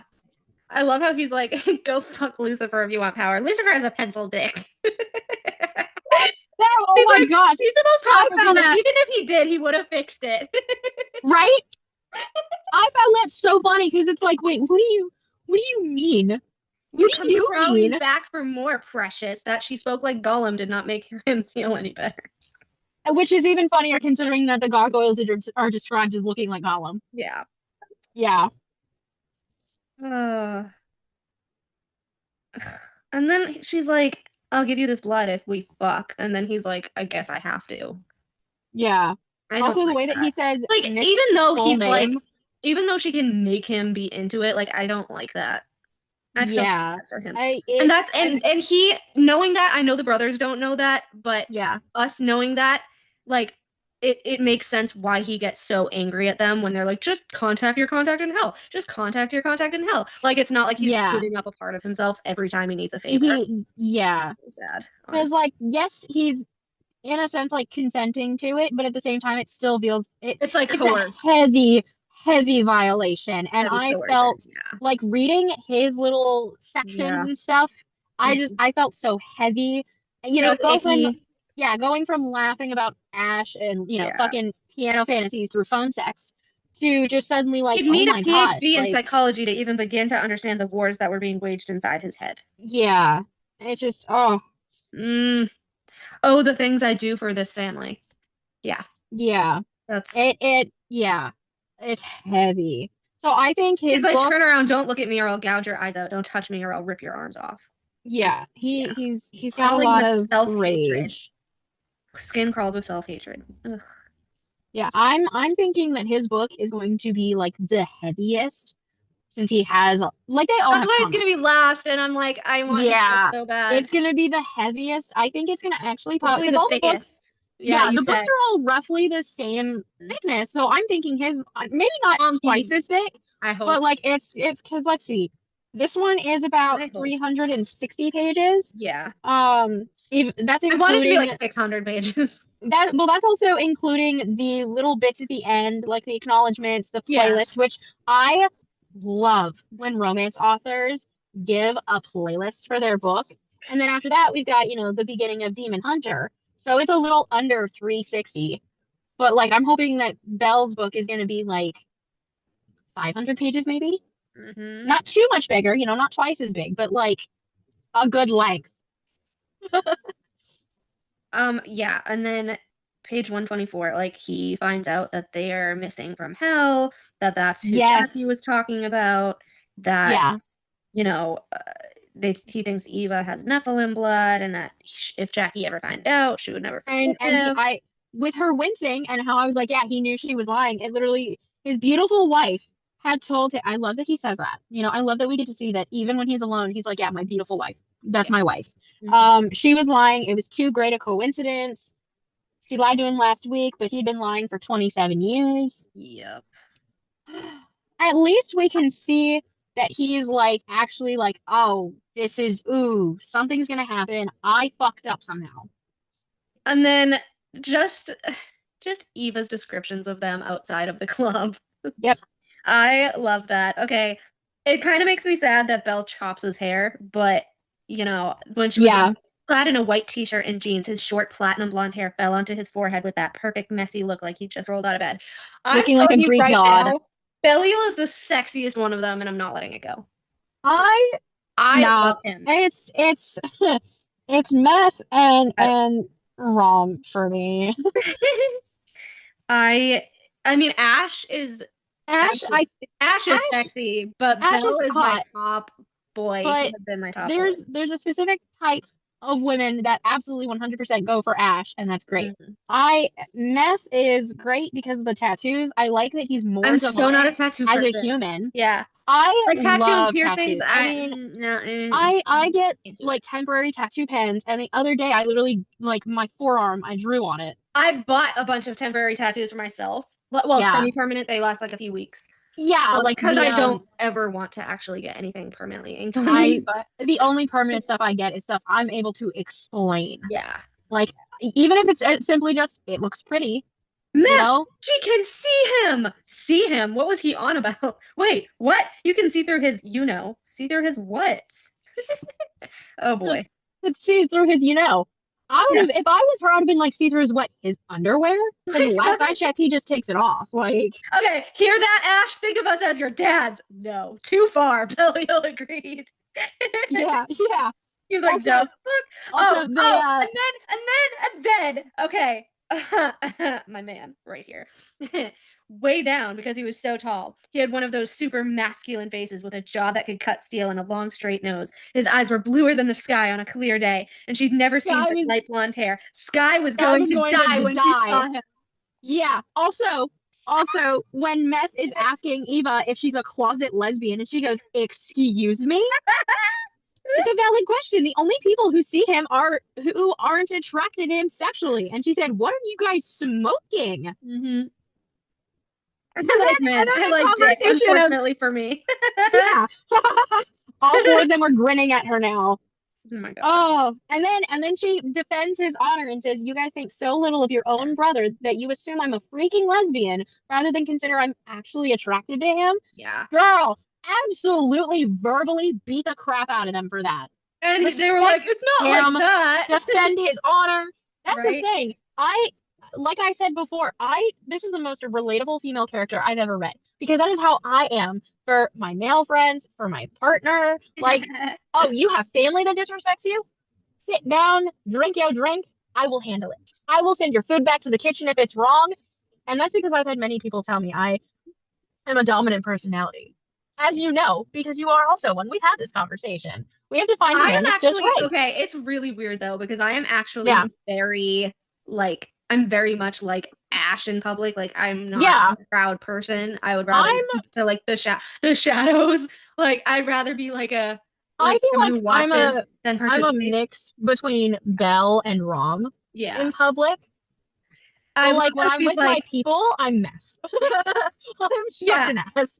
I love how she was like, her guests were already attracting stares, especially Belle, who loomed over every single person in the club. She had never seen a guy so big before. Most people as tall as him had the whole willowy thing going on, but not Belial. He was as broad as... He was a walking Everest. A walking Everest. Judging by the expression on Sky's face as they approached the bar, he was making an impression on her too. Sky had frozen halfway through polishing a glass. Who is that? She whispered like she was being blessed with a heavenly visitation. Guys, Ash. She's like, yeah, I don't care. Who's that? Except Sky's gaze traveled right over him like he wasn't even there. Yeah, hi. She's like, yeah. Huh? Sky loved gawking at hot guys. And yeah. Yeah. And then this is where it's like, oh wait, this is the curse. We're seeing the curse actually like firsthand. Yeah. So like Ash, maybe explain, just tell the truth a little bit. Yeah. And then she like gets super pissed that like her friend doesn't think he's hot. Yeah. And then, like, you don't blend in. He's like, I blend in. So like calling Belle a mountain, it's like, oh yeah, Sky's not climbing a tree. She's climbing a literal mountain. Yeah, and that's gonna be fucking love it. Well, they also have like they have sexcapades, under their belt. Yeah. So they're gonna be getting creative. I don't care if it's open or closed or whatever. No. I just know they're gonna be creative with what they do with that height difference. Like this is why she needed their book to be last, because she gotta figure that shit out. She's doing some research into that stuff. No, have you seen those like? Actually, I wonder if she had her baby. She was really close to being big. Yeah. But I don't know if you've seen like the memes and stuff of like height differences in books and all that. And it's like, well, damn. These authors are doing these authors use their husbands for research to figure out how this works. I'm like, a baby experiment. Right? Yep. Forget him. Who are they? His brothers. His brothers? Why are you dating him when his brothers look like that? Are you freaking kidding me? You did not just say that. One is what I fantasize about at night with my vibrator. Oh my gosh. Okay, so most romances I've read are the type where it's still trying to keep it like very clean, which is very weird because like I've read some dark romance that's like you're doing it after you murdered somebody, and you're still not gonna actually openly like use the real words for things. You're gonna, his steel rod, the fantasy type stuff. And then this is actually mentioning a vibrator, and it's like, okay, wow, yeah, you not only know what you're talking about as an author, but you are genuinely trying to relate to women, because we absolutely like we do like sex as much as men might not like to admit it. Women like sex, and it's very nice. This is, like after he plays the piano and the curse goes away again. Yep. Early. Who is that piano player? That's Ash. I literally introduced you earlier. Yeah, right. Pretty sure I'd remember if you had. Eva, that guy's a freaking god with hair. I know! You were the one who didn't notice him before. What? You gotta lock that one down. What is going on with you? That was not the same guy you introduced me to. Pretty sure I'd remember him if I met him before. You have met him! Yeah. Yeah. And then all the girls were going up to him, and then she's like, what the fuck is happening right now? Something was going on, something not normal. Her hallucinations possibly have to do with whatever this is. She needs to fully talk. Like, one thing I don't like about this stuff with most books is that the characters don't just sit down and just say, all right, this is what I see. I need you to tell me I'm not crazy, and I need you to tell me the truth. Like, just tell me everything. I've already seen it. Yes, I'm going to freak out. I have emotions, but I need to know the truth, because then most of this would have been solved if yes, the book would have probably been half as thick, but you're a rock star, baby bro, not your baby bro. Yeah. But he literally is, though. Like, you literally are, though. Yeah. You are. And then, basically it's just them, him explaining shit, blah, blah, blah, blah, blah, blah, blah, blah. Yeah. And then, and then they're talking about Mist, and he's very recklessly driving a car, by the way. Yeah. Why is he called Mist? Because he can become Mist? Because his full name is Mishetsu Meftai. Mist is a nickname, or Mishetsu. Oh, God help me. We'll get the fuck tortured out of us and potentially be executed. Jesus. And then she's like, you're explaining this to me as you're nearly killing me in a car? Who's Raphael? An angel. An angel. Angels are real too. Great. Also, are we gonna see Raphael at some point? Maybe in Rom's book with Sunshine. That would be funny. Because he hasn't been mentioned since. And then he tells her the story of, Sarah, what he did as a lust demon, and how he murdered everybody. Or like, you killed 7 people plus the rest of the villagers with them. Oh my God. I got carried away, No, I don't know! You're a demon murderer. You have wings. You could have just flown away.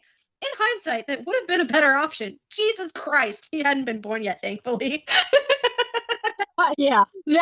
Oh my gosh. Oh. After that many unsanctioned humans' deaths, heaven got pissed and sent Raphael. He bound me and booted my ass back to hell. Yeah. My corruption worked a little too well. Yeah. When she found out what I was, she didn't want to admit what she'd done, so she made up a bunch of lies about how I tried to corrupt her and failed, and how she begged Raphael for his help to save her after I ruthlessly murdered her suitors. Worse, her version of events got recorded in the Book of Tobit, which is still around today, and still makes me look like an asshole. Yeah. What do you mean he bound you? He dragged me out of the desert and put a curse on me. Demons are all about senses. He took all of mine away. Is that why you can't see color? There was one more side effect of the curse, which is why I lost my title. Raphael made me sort of invisible. You look pretty visible to me. I know, it's a miracle. I have no idea why. I'm confused. Part of the curse is that members of the opposite sex, or anyone who might be attracted to me as a potential sexual partner, don't see me. I'm there, you can meet me, have a whole conversation with me, but I come across as completely uninteresting, as attractive as plain cardboard, as dull as a rock. It's the perfect torture for a lust demon. Oh my God. Sky's dismissal, da da da da da. Yeah, she's like, you told me I was descended from witches and was having a vision, dick face.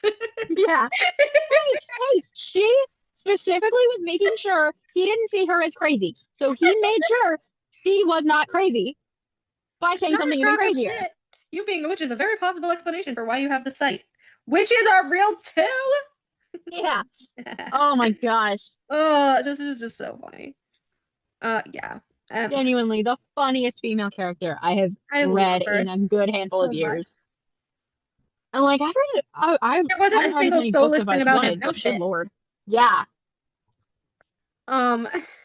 Maybe I died and went to hell. Yeah. Yeah. And then the wards and the blood and Yep. mist. Oh, mist. Mist, mist, mist, mist, mist. Oh no. You led Mishetsu right to us. This is supposed to be our safe place and you fucked it up. Asmodeus, I'm going to kill you. Yeah. Loved that we got yelling in all caps. Because you don't I'm usually going see to that kill you. anymore.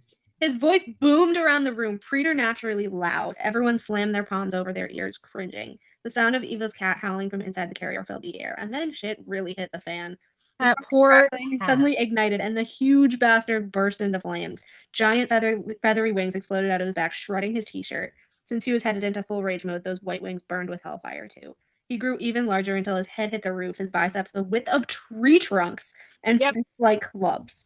His eyes filled completely with flames. His blonde hair miraculously grew until it swirled around his head and shoulders, part of the vortex of flame and smoke and sheer fucking terror. Ash sighed. He's like, Also, bad. I was picturing this cat, the poor fucking cat. I was picturing the cat reacting to Belial basically the way or just to relate to all of this, the way a child reacts to a hibachi, Yeah. flame in front of them. Just what the fuck? That poor cat. Seen Belial fly into rages 10,000 times, but Eva hadn't, and if the scream that tore out of her throat was any indication, she was terrified. Yep. boy. I talk big game that I don't get scared easily, but if I saw that, I would think that I was about to die. Get the good jug. Lord. Ash threw it in Belial's face. Snap out of it. He squeezed his eyes shut and shook his head roughly, spraying droplets of water everywhere. Oh my god. Yeah, oh good Lord. The pale locks now hung past his broad shoulders to his chest. Dating him back a few thousand years.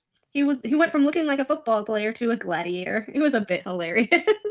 Hey, she already compared him to a Greek god, so he's just fitting the profile. I will kill you. Now is not the time for a temper tantrum.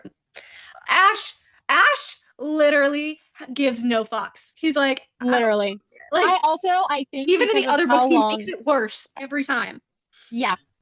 I think with how long he's had to go without being able to be his full demon self, I feel like he's just kind of like you're not gonna kill me. Like I'm already suffering more than a demon already does.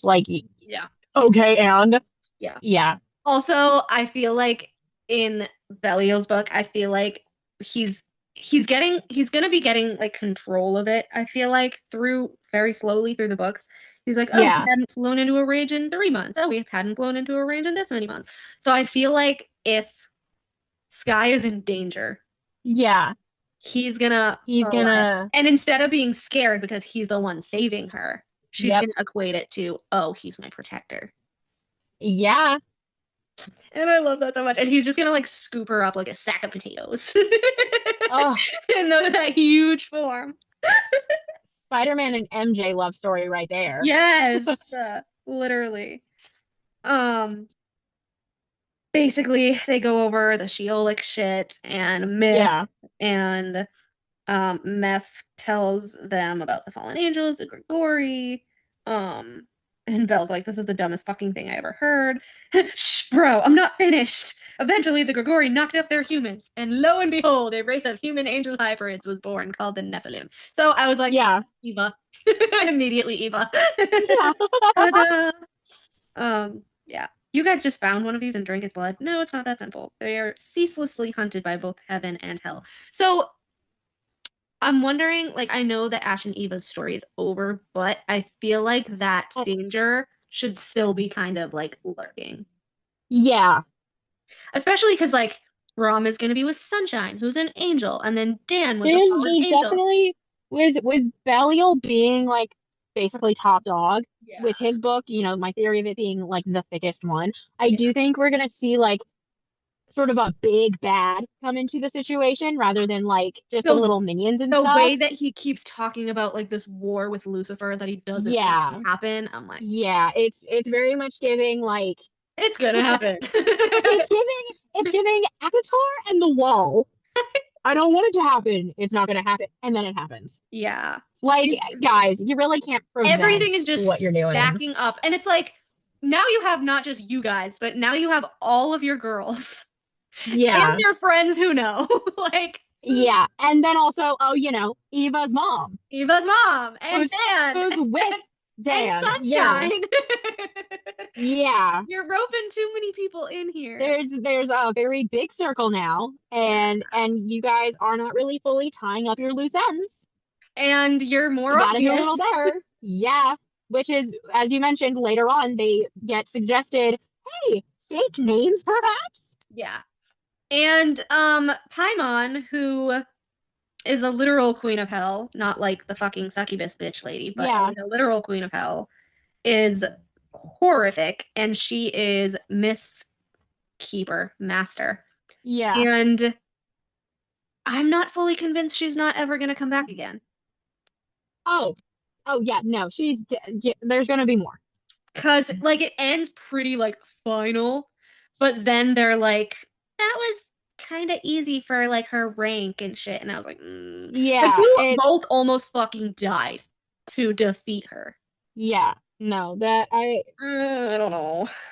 You haven't played it. Well, I know for a fact you haven't played it, but I've played a bit of Diablo 4, and with each of the big bads that you have to fight, there's the different levels. Same with Elder Scrolls, or yeah, I think it's a Skyrim or something, Elder Scrolls, whatever. Where you get the big bads, and there's like oh yeah, you killed them, but now they've evolved like a Pokemon, and you actually have to fight them at their true rank with all their little extra shit, and it's just like. That's definitely like that another reason why I like this book, and I'm really looking forward to read. Now I'm the one holding it upside down. Now I'm looking forward to it because it's just like, oh, there's gonna be like an actual like, we get to really get deep into the lore and everything like that. It's not just we're just finding out which demons we want to fuck for the rest of our lives. Yeah, we get to see what truly there's like happens. there's like plots. Yeah. Yes, there's a real storyline. The romance is at the forefront, but. Yeah. It's like the romance has consequences. Yeah. Can we talk about when he's bleeding out and they have to take the knife and like, and then they're like, oh, by the way, he needs your blood. She's like, what do you mean he needs my blood? Yeah. Let him drink your blood. What? Yeah, flesh out vampire. Shut up. You deal with the human. I have to figure out where the fuck we're going to go now that Ash is unconscious. We can't go anywhere. We don't have a choice. We can't leave the wards. Damn it, Meth. How is it my fault? Because it's always your fault, jackass. Yeah. I genuinely love their little like hateful banter. And then she's like, if I give him my blood, will he heal? He really won't feel a thing. But yeah, the melting flesh, gross. Yeah. He'll be fine because he had to cauterize it. Ew, gross. Ooh. Ooh. And then she's like, I'm getting gross shivers again from having to hear that again. We don't have needles or medical shit. We'd have to do it the old-fashioned way, and Ash would kill me if he found out. She's like, it's fine. Do it or I will. Right? If he dies, I'll kill you. Rom, I like and you. And if he lives, he'll kill you. Yeah. Rom, oh my god, Rom is just so going cute. to freak you out. Why? I mean, besides the obvious fact that he's drinking my blood. Come here and I'll show you. Come here. See his canines? He's not no, but they're created with demon blood, and since Ash is the real deal, he's got the hardware. Wait, vampires. Ron pressed the tip of her finger into his canine. Somehow it was sharp enough to draw blood, and as soon as she touched it, both canines elongated. Oh my god! Not exactly. Still offering? Yeah. I love that one. I'm like, oh my god! Nope. wrong person. Yeah. Try again next time. Struck like a freaking cobra, jerking forward and stabbing them into her arm. Ow. Yep. There's nothing romantic or sexy about this. Screw all those vampire kinks because it's fucking hurt. Okay, that's enough. That's enough. Enough. She's like, holy shit. Oh my god. You must have pretty potent blood. Yeah, as if like the angel's her dad and not her great-great-grandfather. Angel's her dad, not her uncle. Yeah, right? Oh my god. Rom opened the medicine cabinet and pulled out 2 band-aids. He knows how to put band-aids on. That's so cute. Like I said, he's just so cute. There, good as new. The thing is, though, I was hoping he would do a little bit of like a human thing of just like kissing it to make it feel better, and just be like, little kiss, feel better. 'Cause he really does seem like the type that would do something like, oh, I've seen humans do this. Is I that can your dip it cat? in. I like cats. And then she was like, please don't tell me you eat cats. Ash told me cats hate demons, except for me. They like me. He's just like cuddling her cat. He's just a People like little her that much, guy. damn it. Can I keep him with me? Sure. Yeah. Just a little guy. I'm I keep very like curious thinking, for Rom's book. He's so Right. like neurotic. neurotic, but at the same time, like that's just our little buddy. He's so cute. Like I don't care if he's basically insane, Yeah. like clinically. He's just so adorable. I like cats. Can I keep him? Sure, bud. Also, That's what he said. I love how it had to be Jackie who was like, I don't see how you could be seriously involved with someone who's immortal. And Eva's like, immortal? Eva, think. Eva, honey. Have you not noticed that your father doesn't age? Like, it's been brought up many times. He's just as handsome as he used to be, which means he doesn't age. Doesn't age. Like, I'm sure the What? glamour and all that probably has made it to where Jackie thinks he does. But Oh, Eva he doesn't. definitely has. Yeah. Yeah, but Eva can see through the glamours of the demons and stuff. So of course she's gonna see through the glamour of her father Yeah. for the most part. I think it's a little much to be thinking that far ahead. Eva, Honey, he's a demon. He is keeping you for honey, life. let me talk to him. Belial held out a hand for the phone. She wants to talk to me. Just let me talk to him. No, she's my mother. And then Belial just like grab it. You Yeah. asshole, give it back. Yes, I am Belial, and yes, I am really a demon. I love how he's like, we tell nobody. And then he's like, hey, Jackie, you're chill. I'm a demon. Well, yeah. But also I feel like it's playing into that whole dad role again of like, yes, your daughter's here, she's having a sleepover, she's fine. I beg your pardon, Miss Gregory. Yes, it would be my pleasure to call you Jackie. Again, the dad role. I know. He's oh my god, he's so cute. Bill, Oh, look, he's good at it. his book is gonna make us cry. It's It's gonna break our heart and put it he's back my together. favorite too. I'm He's already a little already teary just said- thinking about it. She's already said that Belle's book is like gonna destroy us. Like it's gonna destroy me. Miss I was like, I Aurora, need Belle's book. ma'am, She's like, oh, ma'am. I love you, but like, shut up. Don't tell us that. That's almost I was horrifying like, when I out of need anger. Belle's book so much. She's like, yeah, about that. Yeah, do you? Are you sure? Are you You sure know what about else you need? You need therapy after. Okay, after reading Mist's book, which Yeah, this was really bad, yeah. but Mist was like worse on the scale. Oh, I can't really fathom anything how much worse worse? Oh, than good Mist's Lord. book Okay. that Belle's I will might, be. I might be starting book 2 tonight instead, You so I can hurry up should. and get through them. Also, the first couple chapters made me fucking laugh my ass off. They are so Okay, funny. I have high expectations. She's like, But- I shouldn't eat any more ice cream. My waist doesn't need to get bigger because she's like very curvy and Yeah. plus size. And he's like, it would not be a bad thing for your hips to get bigger. You know what? He sounds like the type of so mechanically. he sounds like the type of guy who would all seriousness with a straight face just go, you can sit on my face. I don't care if I die. Oh, he's 100%. Like 100% that's meth. I mean, mist. yeah, Meth too. no, Meth too. But meth. I'm a demon. I can't die. You can do whatever. Suffocate me, please. I don't care that you're heavier. Does things with his tail. Hey, Let's I've read just some say. eldritch being books that like have tentacles and shit. You know, I am so open-minded to whatever these fantastic authors come up with. Please introduce me to new things. Right? I love how Damn, makes me want to summon a demon. I know. I love how Ash just has headphones around his neck. Like that's so funny to me. Hey, he likes his music. You told your Let mom him- everything? Yeah. What did you say about me? I told her how we met, what I saw at the nightclub, how we connected through music, how we had Yep. something special. I learned who you were and how this was only about sex for you. And yeah. And then he's like, oh. He looks Oh. dejected, sad even. You're the one who said it, Ash. Yeah. She's like, he could literally shapeshift into nightmares, and yet. Oh, I'm having these feelings. Humans don't have emotions. You said at the What beginning of the feelings? book. I don't know. I don't know feelings. Right. God, he was weird. Like when you were scared, I kind of felt like puking. I had this urge to make sure you weren't scared anymore. When you told me you Called a couldn't leave your panic life here, attack. I had an achy feeling. It hurt, which is strange because I can't feel pain. I didn't like it. I also felt guilt. That feeling I know. Yeah, Like, the note that I made was, buddy, first of all, you're yearning like Mr. Darcy. Secondly, it's called a panic attack, and it's because, get this, you also feel love. no, she was literally like, if Ash was having human-like emotion, does that mean he's capable of experiencing love? Could he love her? Yeah. Did she want him to? And then Yes. she's smoking and she's like, that's formaldehyde-laced poison. I feel attached to you, like my brothers, but different. More. It's uncomfortable. My chest aches all the time, and I fucking hate it. Ash. You're down bad. Right?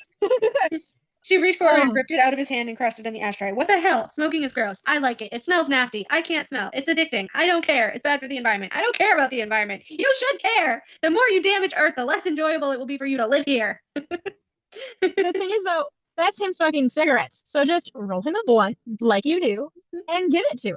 He's not going to even get high off of it. So you can be the one having the fun experience, and he just gets to smoke with his little lady. And then Like, that's we a have the bonding little experience. and then we have the little interlude with Mist. Yes. Oh, I love that you called it an interlude. Oh, What is it? What else would it be called? I always call it an interlude. it's just, I call it a breath It's of in the fresh middle air. of the book. It's an Yeah. interlude. But I call it a breath of fresh air where we get a little bit of a different, like, side to That's things. too long. Just call it an interlude. It's a breath of God fresh forbid air. I'm poetic. And so now we get into our mid-book interlude. Yes. Okay, And Miss Mist Announcer. hesitates while thinking about Eligos. And this is exactly why, for the people still watching and trying to keep up with us, this is Ugh. exactly why you should read the prequel from Aurora's website before book one. Yep. Because And it's also all of the free. context. It is free, so everyone can read it. It is free. You can download it on your phone. You could send it to your Kindle, whatever you want to do. What was it about human females that made them willingly submit? Well, not all of them. I have a feeling, again, that Suyin's book, she is not going to willingly do shit. Oh, absolutely not. No. Absolutely They're not. Absolutely. That's like trying to get Amarin to admit she has human feelings. It's just not Yeah, going to happen. Not only that, but like, I mean, especially with that sort of thing, it's like you're spending all this time with this person. Okay, and Yeah. okay, what do I do? And it's just like you like them. The last time he had checked on Eligos and Natalie, he found them sharing a meal upon a blanket at the top of the cliffs, Natalie's small frame intertwined with his hulking, monstrous one. It was bizarre. It was wrong. It was a violation of so many rules it was impossible to count. And yet, he could not erase the gnawing hunger and emptiness that consumed him when he pictured himself in their shoes. Was he experiencing feelings? Which ones? Longing? Jealousy? Pondering this was an exercise in futility, however. Freedom At was least not an he option can for him. name the feelings. Which is Unlike really funny. Ash going, I don't know what these are. Which is so funny because Ash is way more integrated into society than Mist at this point. Yeah.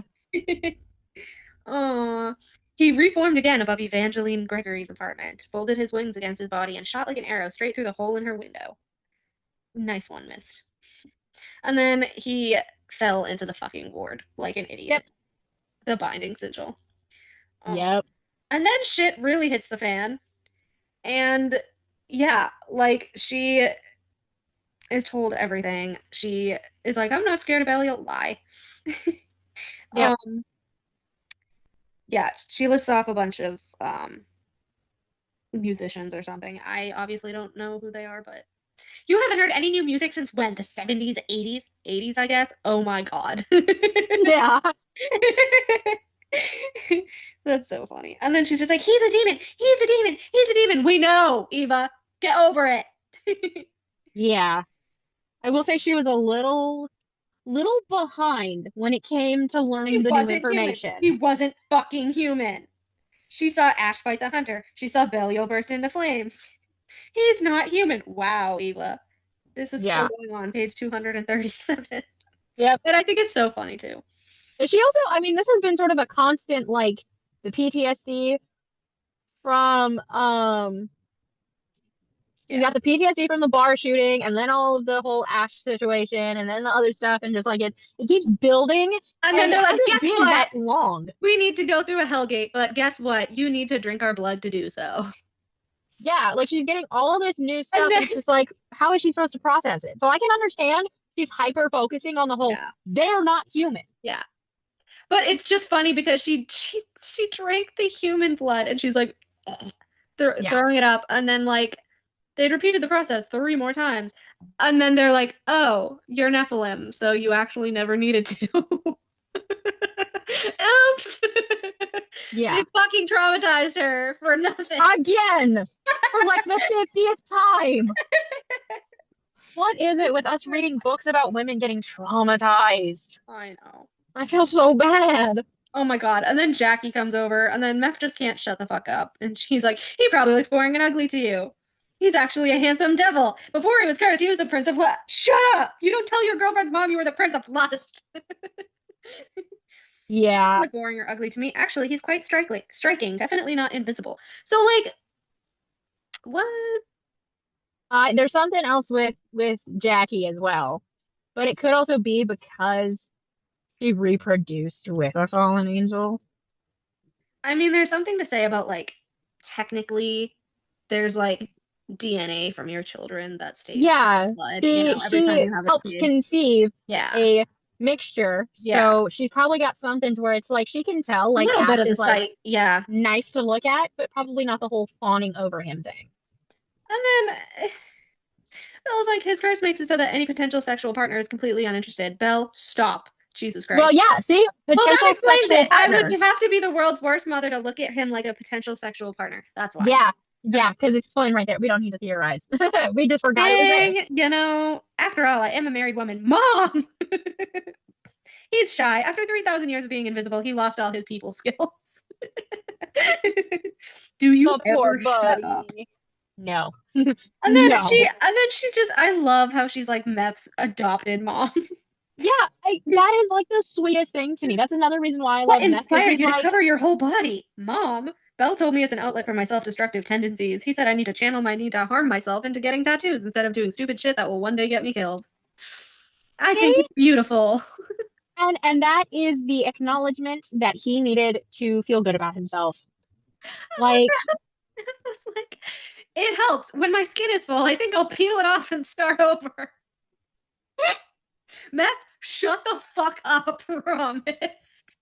What? okay, but now I'm actually wondering, what how much room does he really have left? Because we've been getting descriptions that he is covered. So has he like not There are tattooed? tattoos on his dick, okay? I was gonna say, He is he is gonna just get smiley covered. faces and little penises like in the little spaces between tattoos?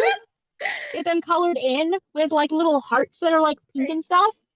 Like, he actually gets like a large, again, fucking spoiler warning, guys. it's okay. But he gets like a large chunk of his torso cut off where his binding sigil is Oh my. by his old master. Yeah. As they want to unleash him as a monster that he is. Yeah. And so the skin obviously grows back and it's not inked.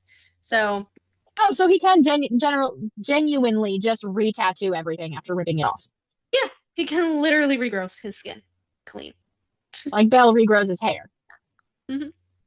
Oh, So that's a he disgusting gets- sight to have in my head. He gets Oh. like a really cute, or he was talking about getting a really cute tattoo for Iris there, which was really cute. Oh, like the flower maybe? No, it's something else. You'll see. Even better. It's The like flower would be super like it's super girly and cute too. She's like, what are you nice. gonna get next to like all the flaming zombie skulls on your body? Yeah. And Because he's I feel like, like if they did like "Get the one of iris you." flower, it would be like cliche. Yeah, it's not. Yeah. I like that Aurora gives us cliche and then says, fuck that. Here's something better. She's a very good author. Like, genuinely loved this book. Oh my god. And then Mist and Dan, and then fucking Jackie calls and she's like, Yep. she has 4 demon friends. Jackie. Yep. Jackie, listen to me. I will explain everything. You need to You're get a away from little too open Lily. about things, Jackie. Little late. shit hits the fan. Dan tells everybody everything, and Yep. then he goes on his fucking rogue ass mission to kill them all to spare Yep. his daughter. Because, telling her the truth before this wouldn't have totally made this not happen. Oh yeah. And then they basically fuck again. And then, Yeah, because he's noticing there's blue in her eyes. Oh God, he was turning her on. No, no, no, she had to fight this. She wasn't giving in until he opened up to her. he is not cute. He is not cute. Dear God, please help me because I'm about to have the relationship talk with a demon because I have genuine feelings for him. Amen, or whatever you're supposed to say. Sorry if that was offensive. Yeah. Maybe I don't want a relationship. Okay, that hurt. Then it's over. No, yes, no, yes. I can't do this unless you're willing to talk about your feelings. It's all or nothing. That's not fair. That's perfectly fair. I love Eva right here. I already told you my feelings. I want you enough that I'm not interested in anyone else. I could have other women and I don't care. What more do you want me to say? That's a start, but there's more than just sexual attraction. I don't see why. Because it's not fulfilling or healthy otherwise. I refuse to date a guy who can't think of one other thing he likes about me besides sex. Fine, I can't believe you're making me do this. And then he does And then we get little 2 paragraphs of him literally paragraph. professing his love, but he's a coward to admit that he does love her. Right? That's all I've got. I'm not human and I never will be, nor do I want to be. I can't change what I am. And then she's like, shh. Yes, she just shushed a prince of hell.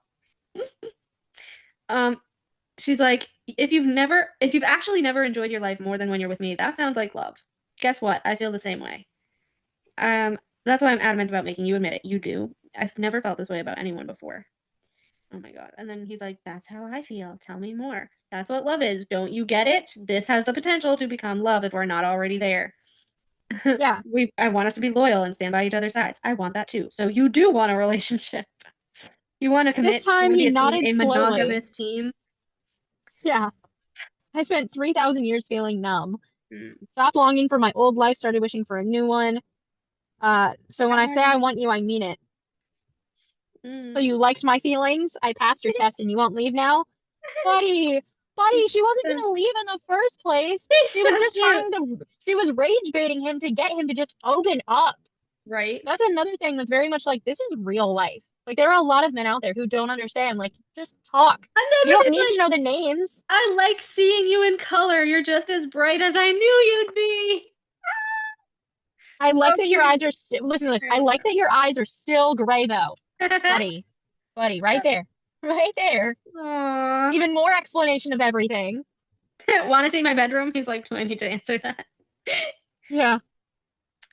Yeah, Jackie's like, oh, here, King of Hell. This is my husband's random fucking grimoire.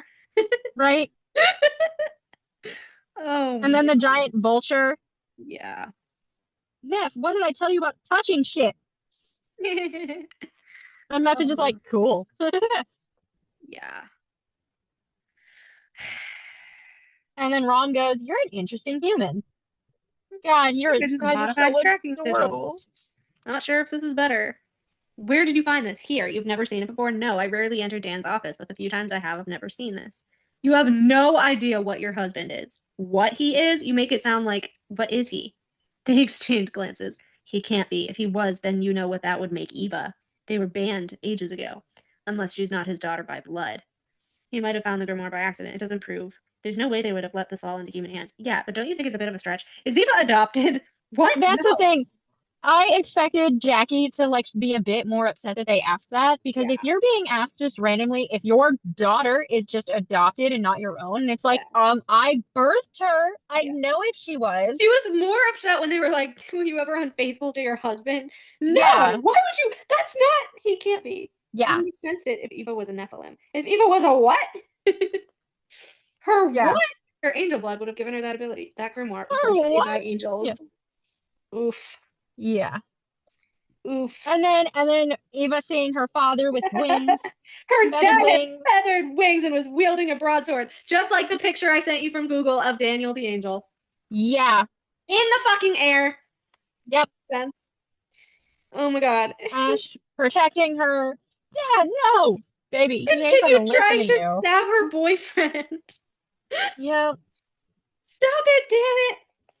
Oh my God. Her dad had handcuffed her. Okay, that That really Was pissed me off because it's like, what? That pissed me off. The motherfucker Jackie, on the other side. the reason I'm good with how long you said it takes Jackie to like forgive him and like really talk it through and stuff. I'm assuming with how open they are, Eva told Jackie, yeah, Dad handcuffed me and I had to figure out a way to get out and all this other shit. And like, you know. Yeah.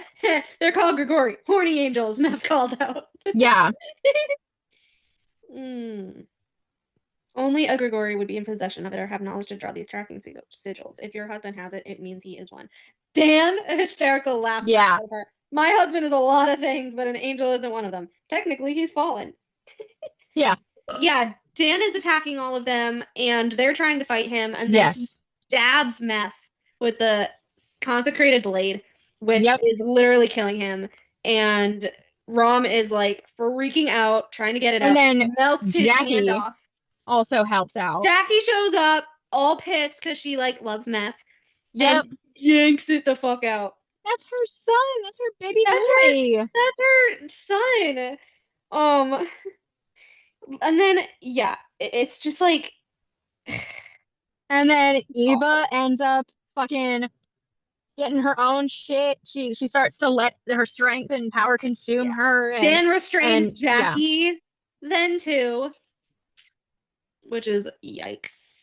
Yeah. Yikes. And then, oh my god, the way that Belle is so mad that he can't even focus on the fact that like Meth is literally dying. He has so much guilt for that, even in the next 2 books. Like he's still like yeah.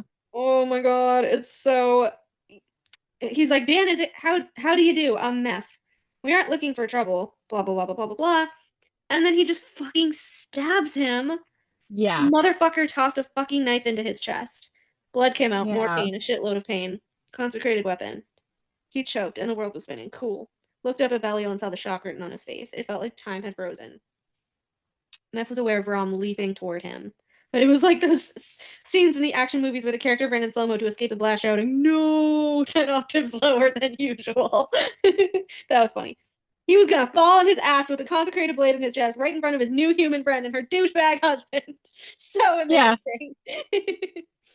Aw. She was concerned for him. That would be nice. Eva's mom was cool. She said she liked his tattoos. No one ever said that. Most people laughed at him with judgment. And then, he's literally bleeding out. Jackie's screaming. Rom tries to yank it out. It sears his whole fucking hand off.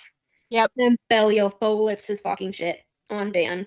Yeah. Him and Dan have this huge fucking lightning crashing angel kissing versus contest devil is how I saw it. kissing contest in the sky. Yep. Literally in the sky. And then, Belial's launching fireballs through him and all of that shit. And Rom is screaming and crying, "Help Belle, help Belle, help Belle." And then Meth starts crying. And oh my god, I felt so bad for them in this scene. Because I'm like, they're all crying and Meth is dying and there's blood everywhere. And it's just awful. And then you just flash to like the living room of Eva's apartment. Yep. Where she's pissed. Rightfully so. She's pissed. This is Phil. This is not me.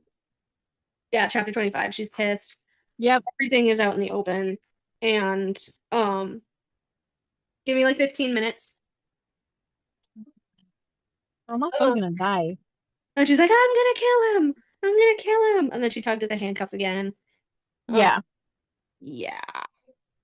Belial's roar echoed through the forest. Fuck. Because he's trying to get Eva out. And, Dan and Belle are fighting. And nobody really knows that Meth is dying except for Rom and Jackie. Yeah. And then Eva's eyes were glowing. And she was growing too, over 6.5 feet tall all of a sudden, and stared at him with those glowing eyes and gave a harpy-like shriek of fury. Then with one smooth jerk, she ripped the wrought iron post she was handcuffed to clean off the banister.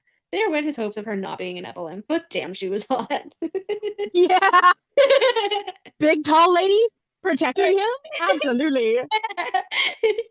Jacqueline Gregory was just human. No secret angelic bloodline, no special abilities, and yet a fierce determination that felt powerful had filled her to bursting. She had to help Meth. Belle Yep. launched another stream of flame, forcing Dan to leap back and realized he was retreating. What his plans were, she couldn't say, but she wasn't sticking around to find out. And she basically is like, she makes it to meth, and then like rips it out of his fucking chest. She has to brace with both her legs to pull that shit out. Yeah. And Yeah. she's fighting Dan because he's holding her in the fucking sky. Yeah. Like, she's like, let me go. Landing hard, she rolled away and then sprang up and sprinted toward the building. Girl, how old are you? Because I couldn't do that at 30. Yeah, She's like no. 40 years old. She's- She's 47 years old. Yeah. And she is dropping, rolling, and springing up. Well, I mean, The keep in fuck mind, she is. her and Dan are doing like yoga and naked painting I and know. all this other stuff. They are using their retirement to the fullest, and it's not even an actual retirement. They I know. still are working. Yeah. Please, he's burning alive every second, please. Oh my god. Oh my god. And then, Jesus, how hard had Dan thrown this thing into his body? This is Yeah. like in his sternum. Like, Yeah.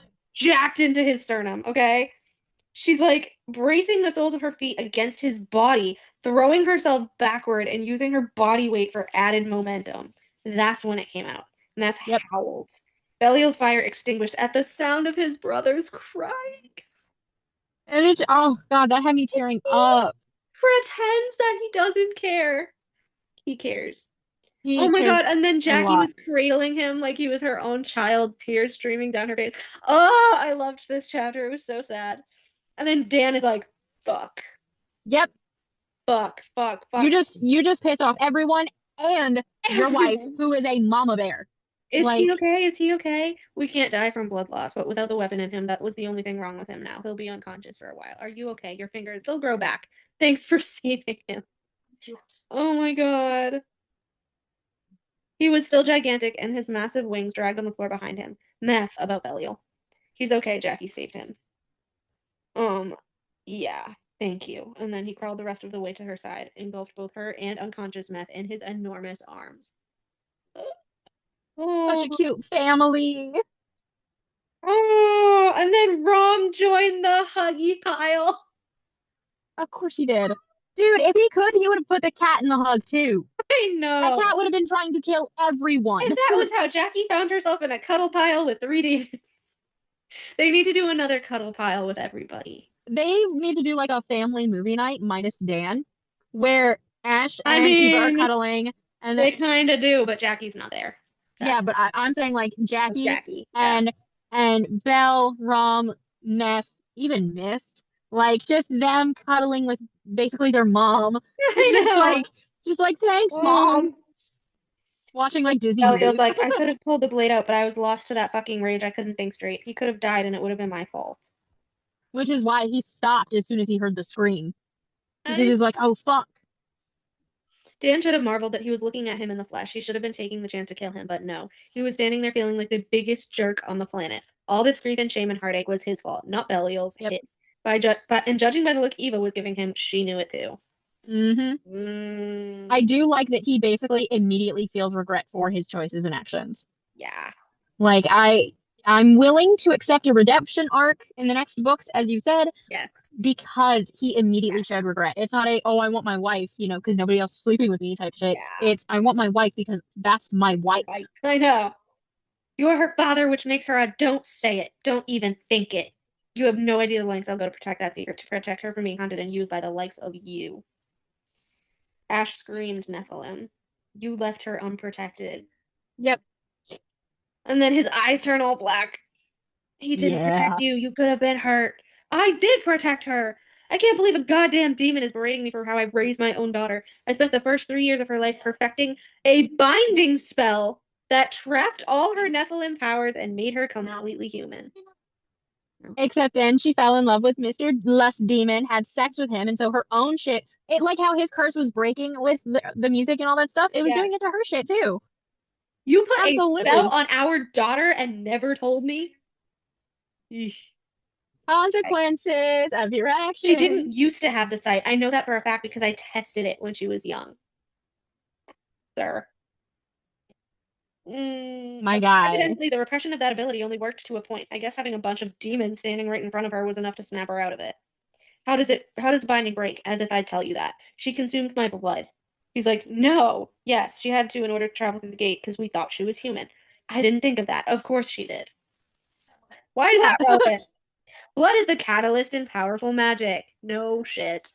Right? Eva's like, I'm fucking done with this shit. Yep. And she was So like, done. oh, that's the dark thing inside of me. Honestly, Poor I blood. did expect it to sort of end with like a, guys, I have a headache. I need a nap. And then You're just that's not the end of the book. touching him. And then she goes, Feral, you're not touching him. I want to know Yeah. how the binding breaks because I deserve to have that important information about my own damn life. Yep. You're right. The catalyst is demon blood, but it's two-sided. Not only do you have to drink demon blood, but a demon also has to drink your blood.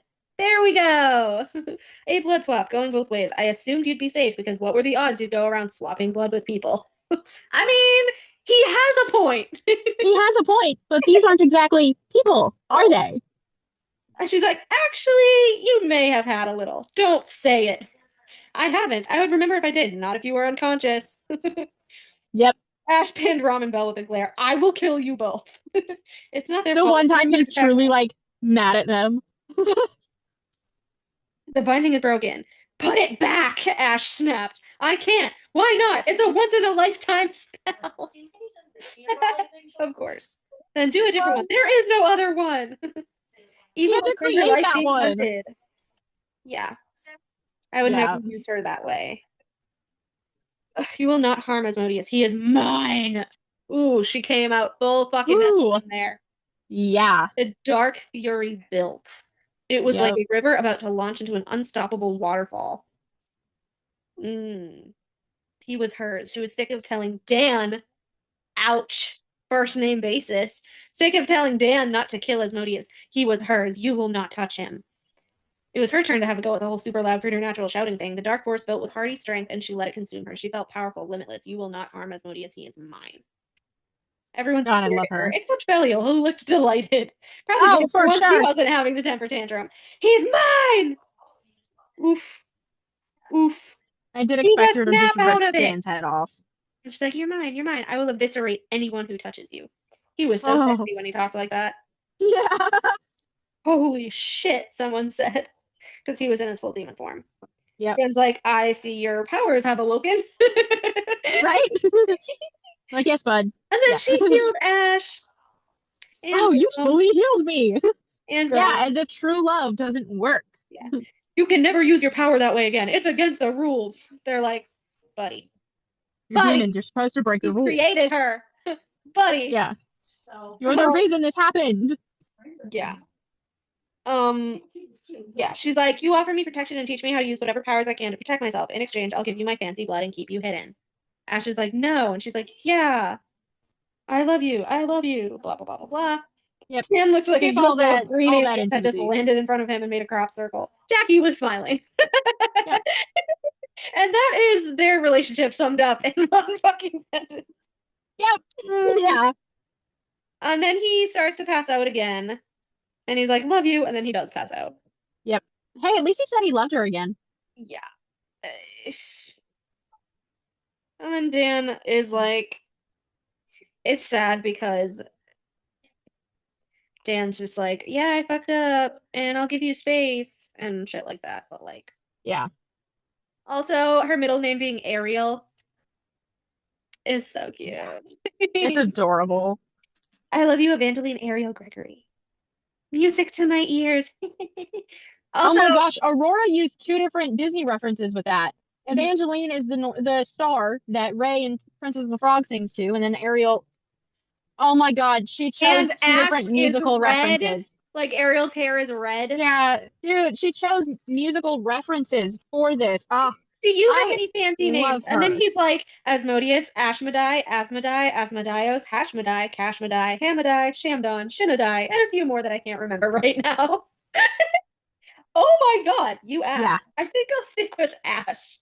Well, Yeah. Ash, Ashmodius, Ashmudu today. I love you too. Dude, that was the best thing. Ashmudu today.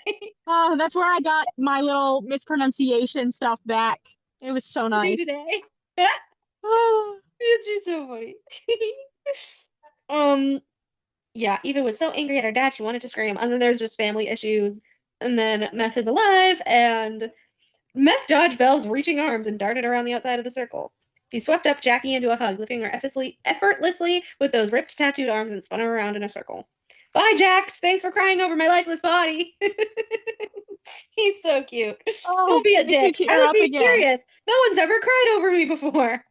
You're welcome. Stay out of trouble. Can't make any promises. I said try. Oh my Such a god. mom. Belial grabbed him and threw him into the gate, and he was gone. Oh my, you weren't kidding when you said they just disappeared. Is he okay? He's fine. He's okay. He's like a cat. He'll land on his feet. He's good. Maybe his face. We're not sure, but he'll be fine. My window should be smashed, but it's not. Gee, I wonder if Mist fixed her window. Right. Mist should be a handyman. I don't know what I like doing. Fixing things.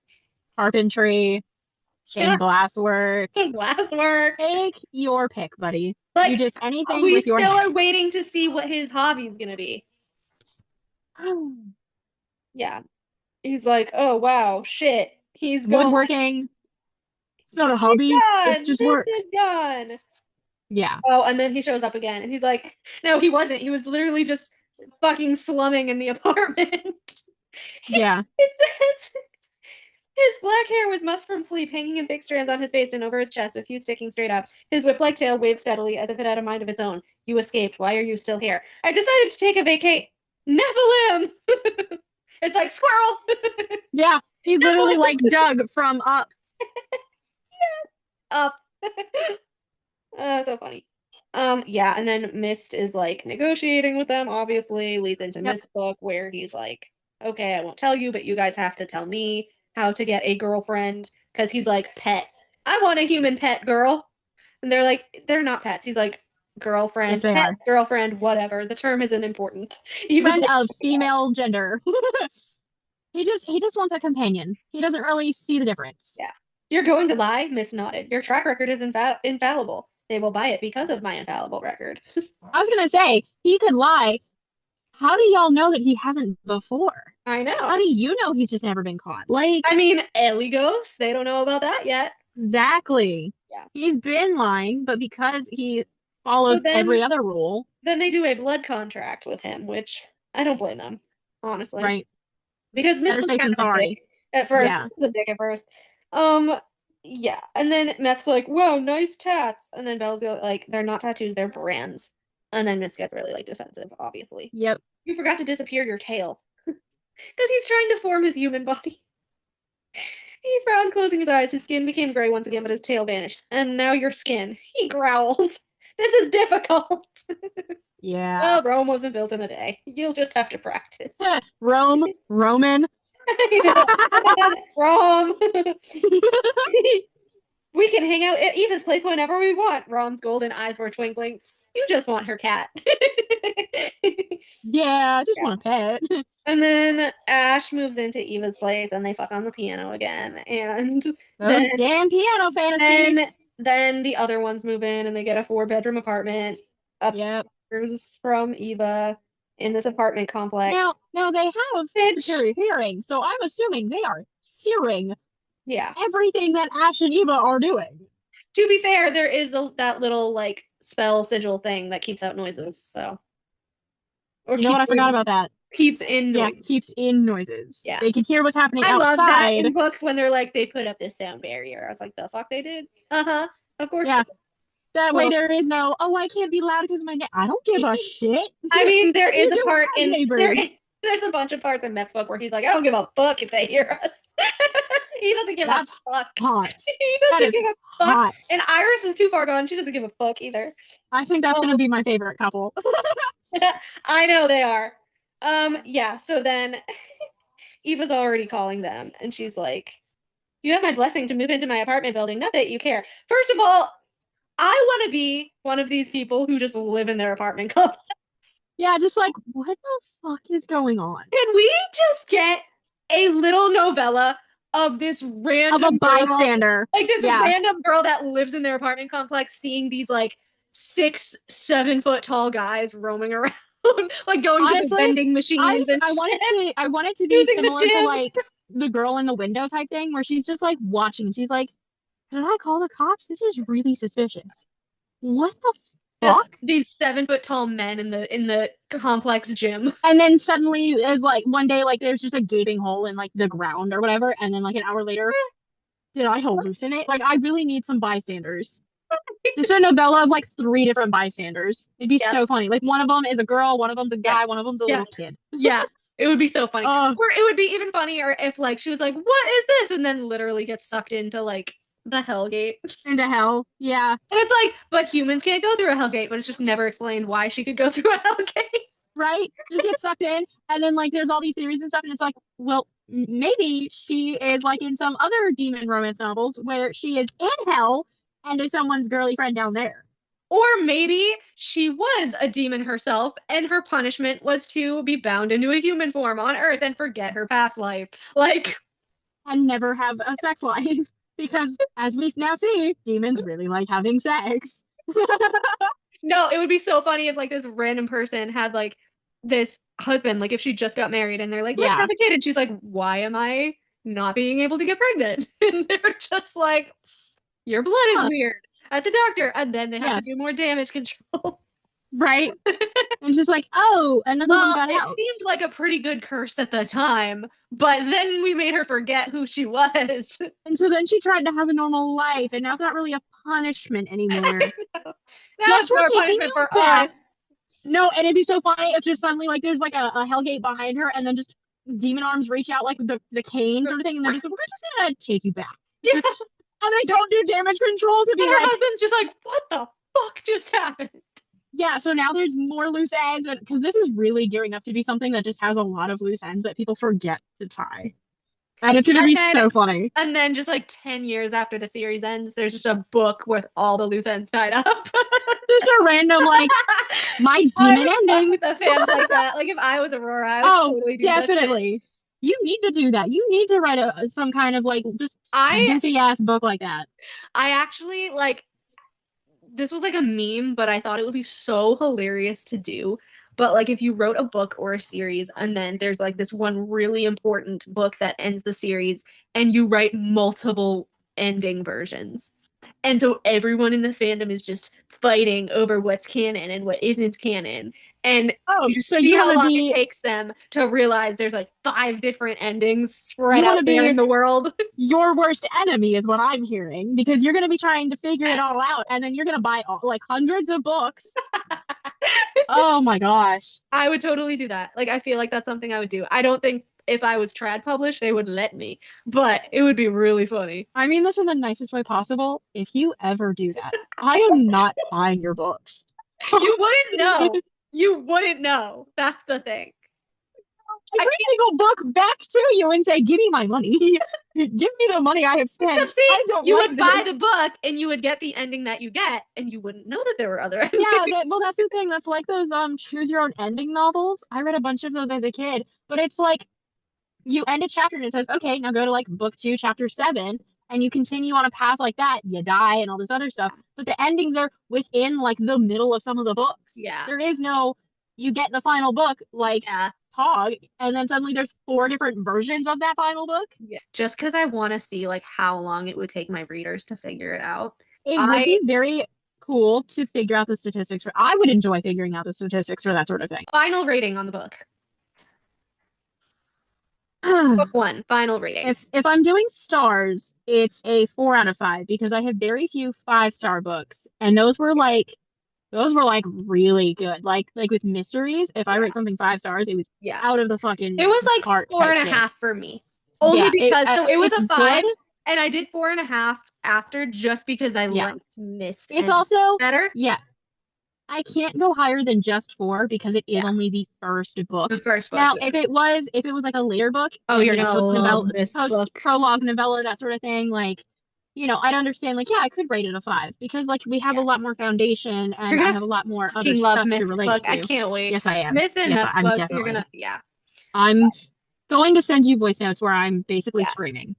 I know. Anyways, Aurora, take everything with a grain of salt, but that Jackie and Dan book though. Yeah, that would be a Oh. great idea. That would I be would probably fucking buy like amazing. 3 copies. I would buy 3 copies. Oh my I God. would, I would die if she did like an indie cover version of that too, because can you You know imagine what? how amazing they look as a couple, like on the cover? So you have that request, and we both are requesting the novella for their little prequel love story and that sort of thing. I specifically am requesting the meme dad poses of Belle and Ash. The Heisman too, the Trophy art. pose, the overall, Commission. the oh my God, what is it? Like, yeah. And that's the The thing. toddler Ash. Honest to God, might work on drawing faces and like anatomy better, just so I can do it myself to be able to give it to her and just be like, hey, I'm not looking to get paid, Hey, but can this please be official? I haven't gotten an email back, but I emailed her publishing team and asked if I could be licensed to do some merch. stickers and stuff. Oh my gosh, please, Yeah. please. It's been like Because 3 I weeks. would love to be able to like draw some stuff that like you could make into like stickers and all We that. can totally I could kind of do collab. some idea. Yes. 100%. Yes. We need a Jackie book with Dan like half being a prequel, half being supernatural Jackie adjusting to her life as an immortal. It would be glorious. Yes. But yeah, I hope you guys enjoyed the chaotic second book club episode. It's gonna be so long. I love this series so much, and my thoughts are everywhere all the time about it. So it was a little chaotic, but yeah. And Aurora, we are totally going to be reaching out to interview you at some point, hopefully in 2026.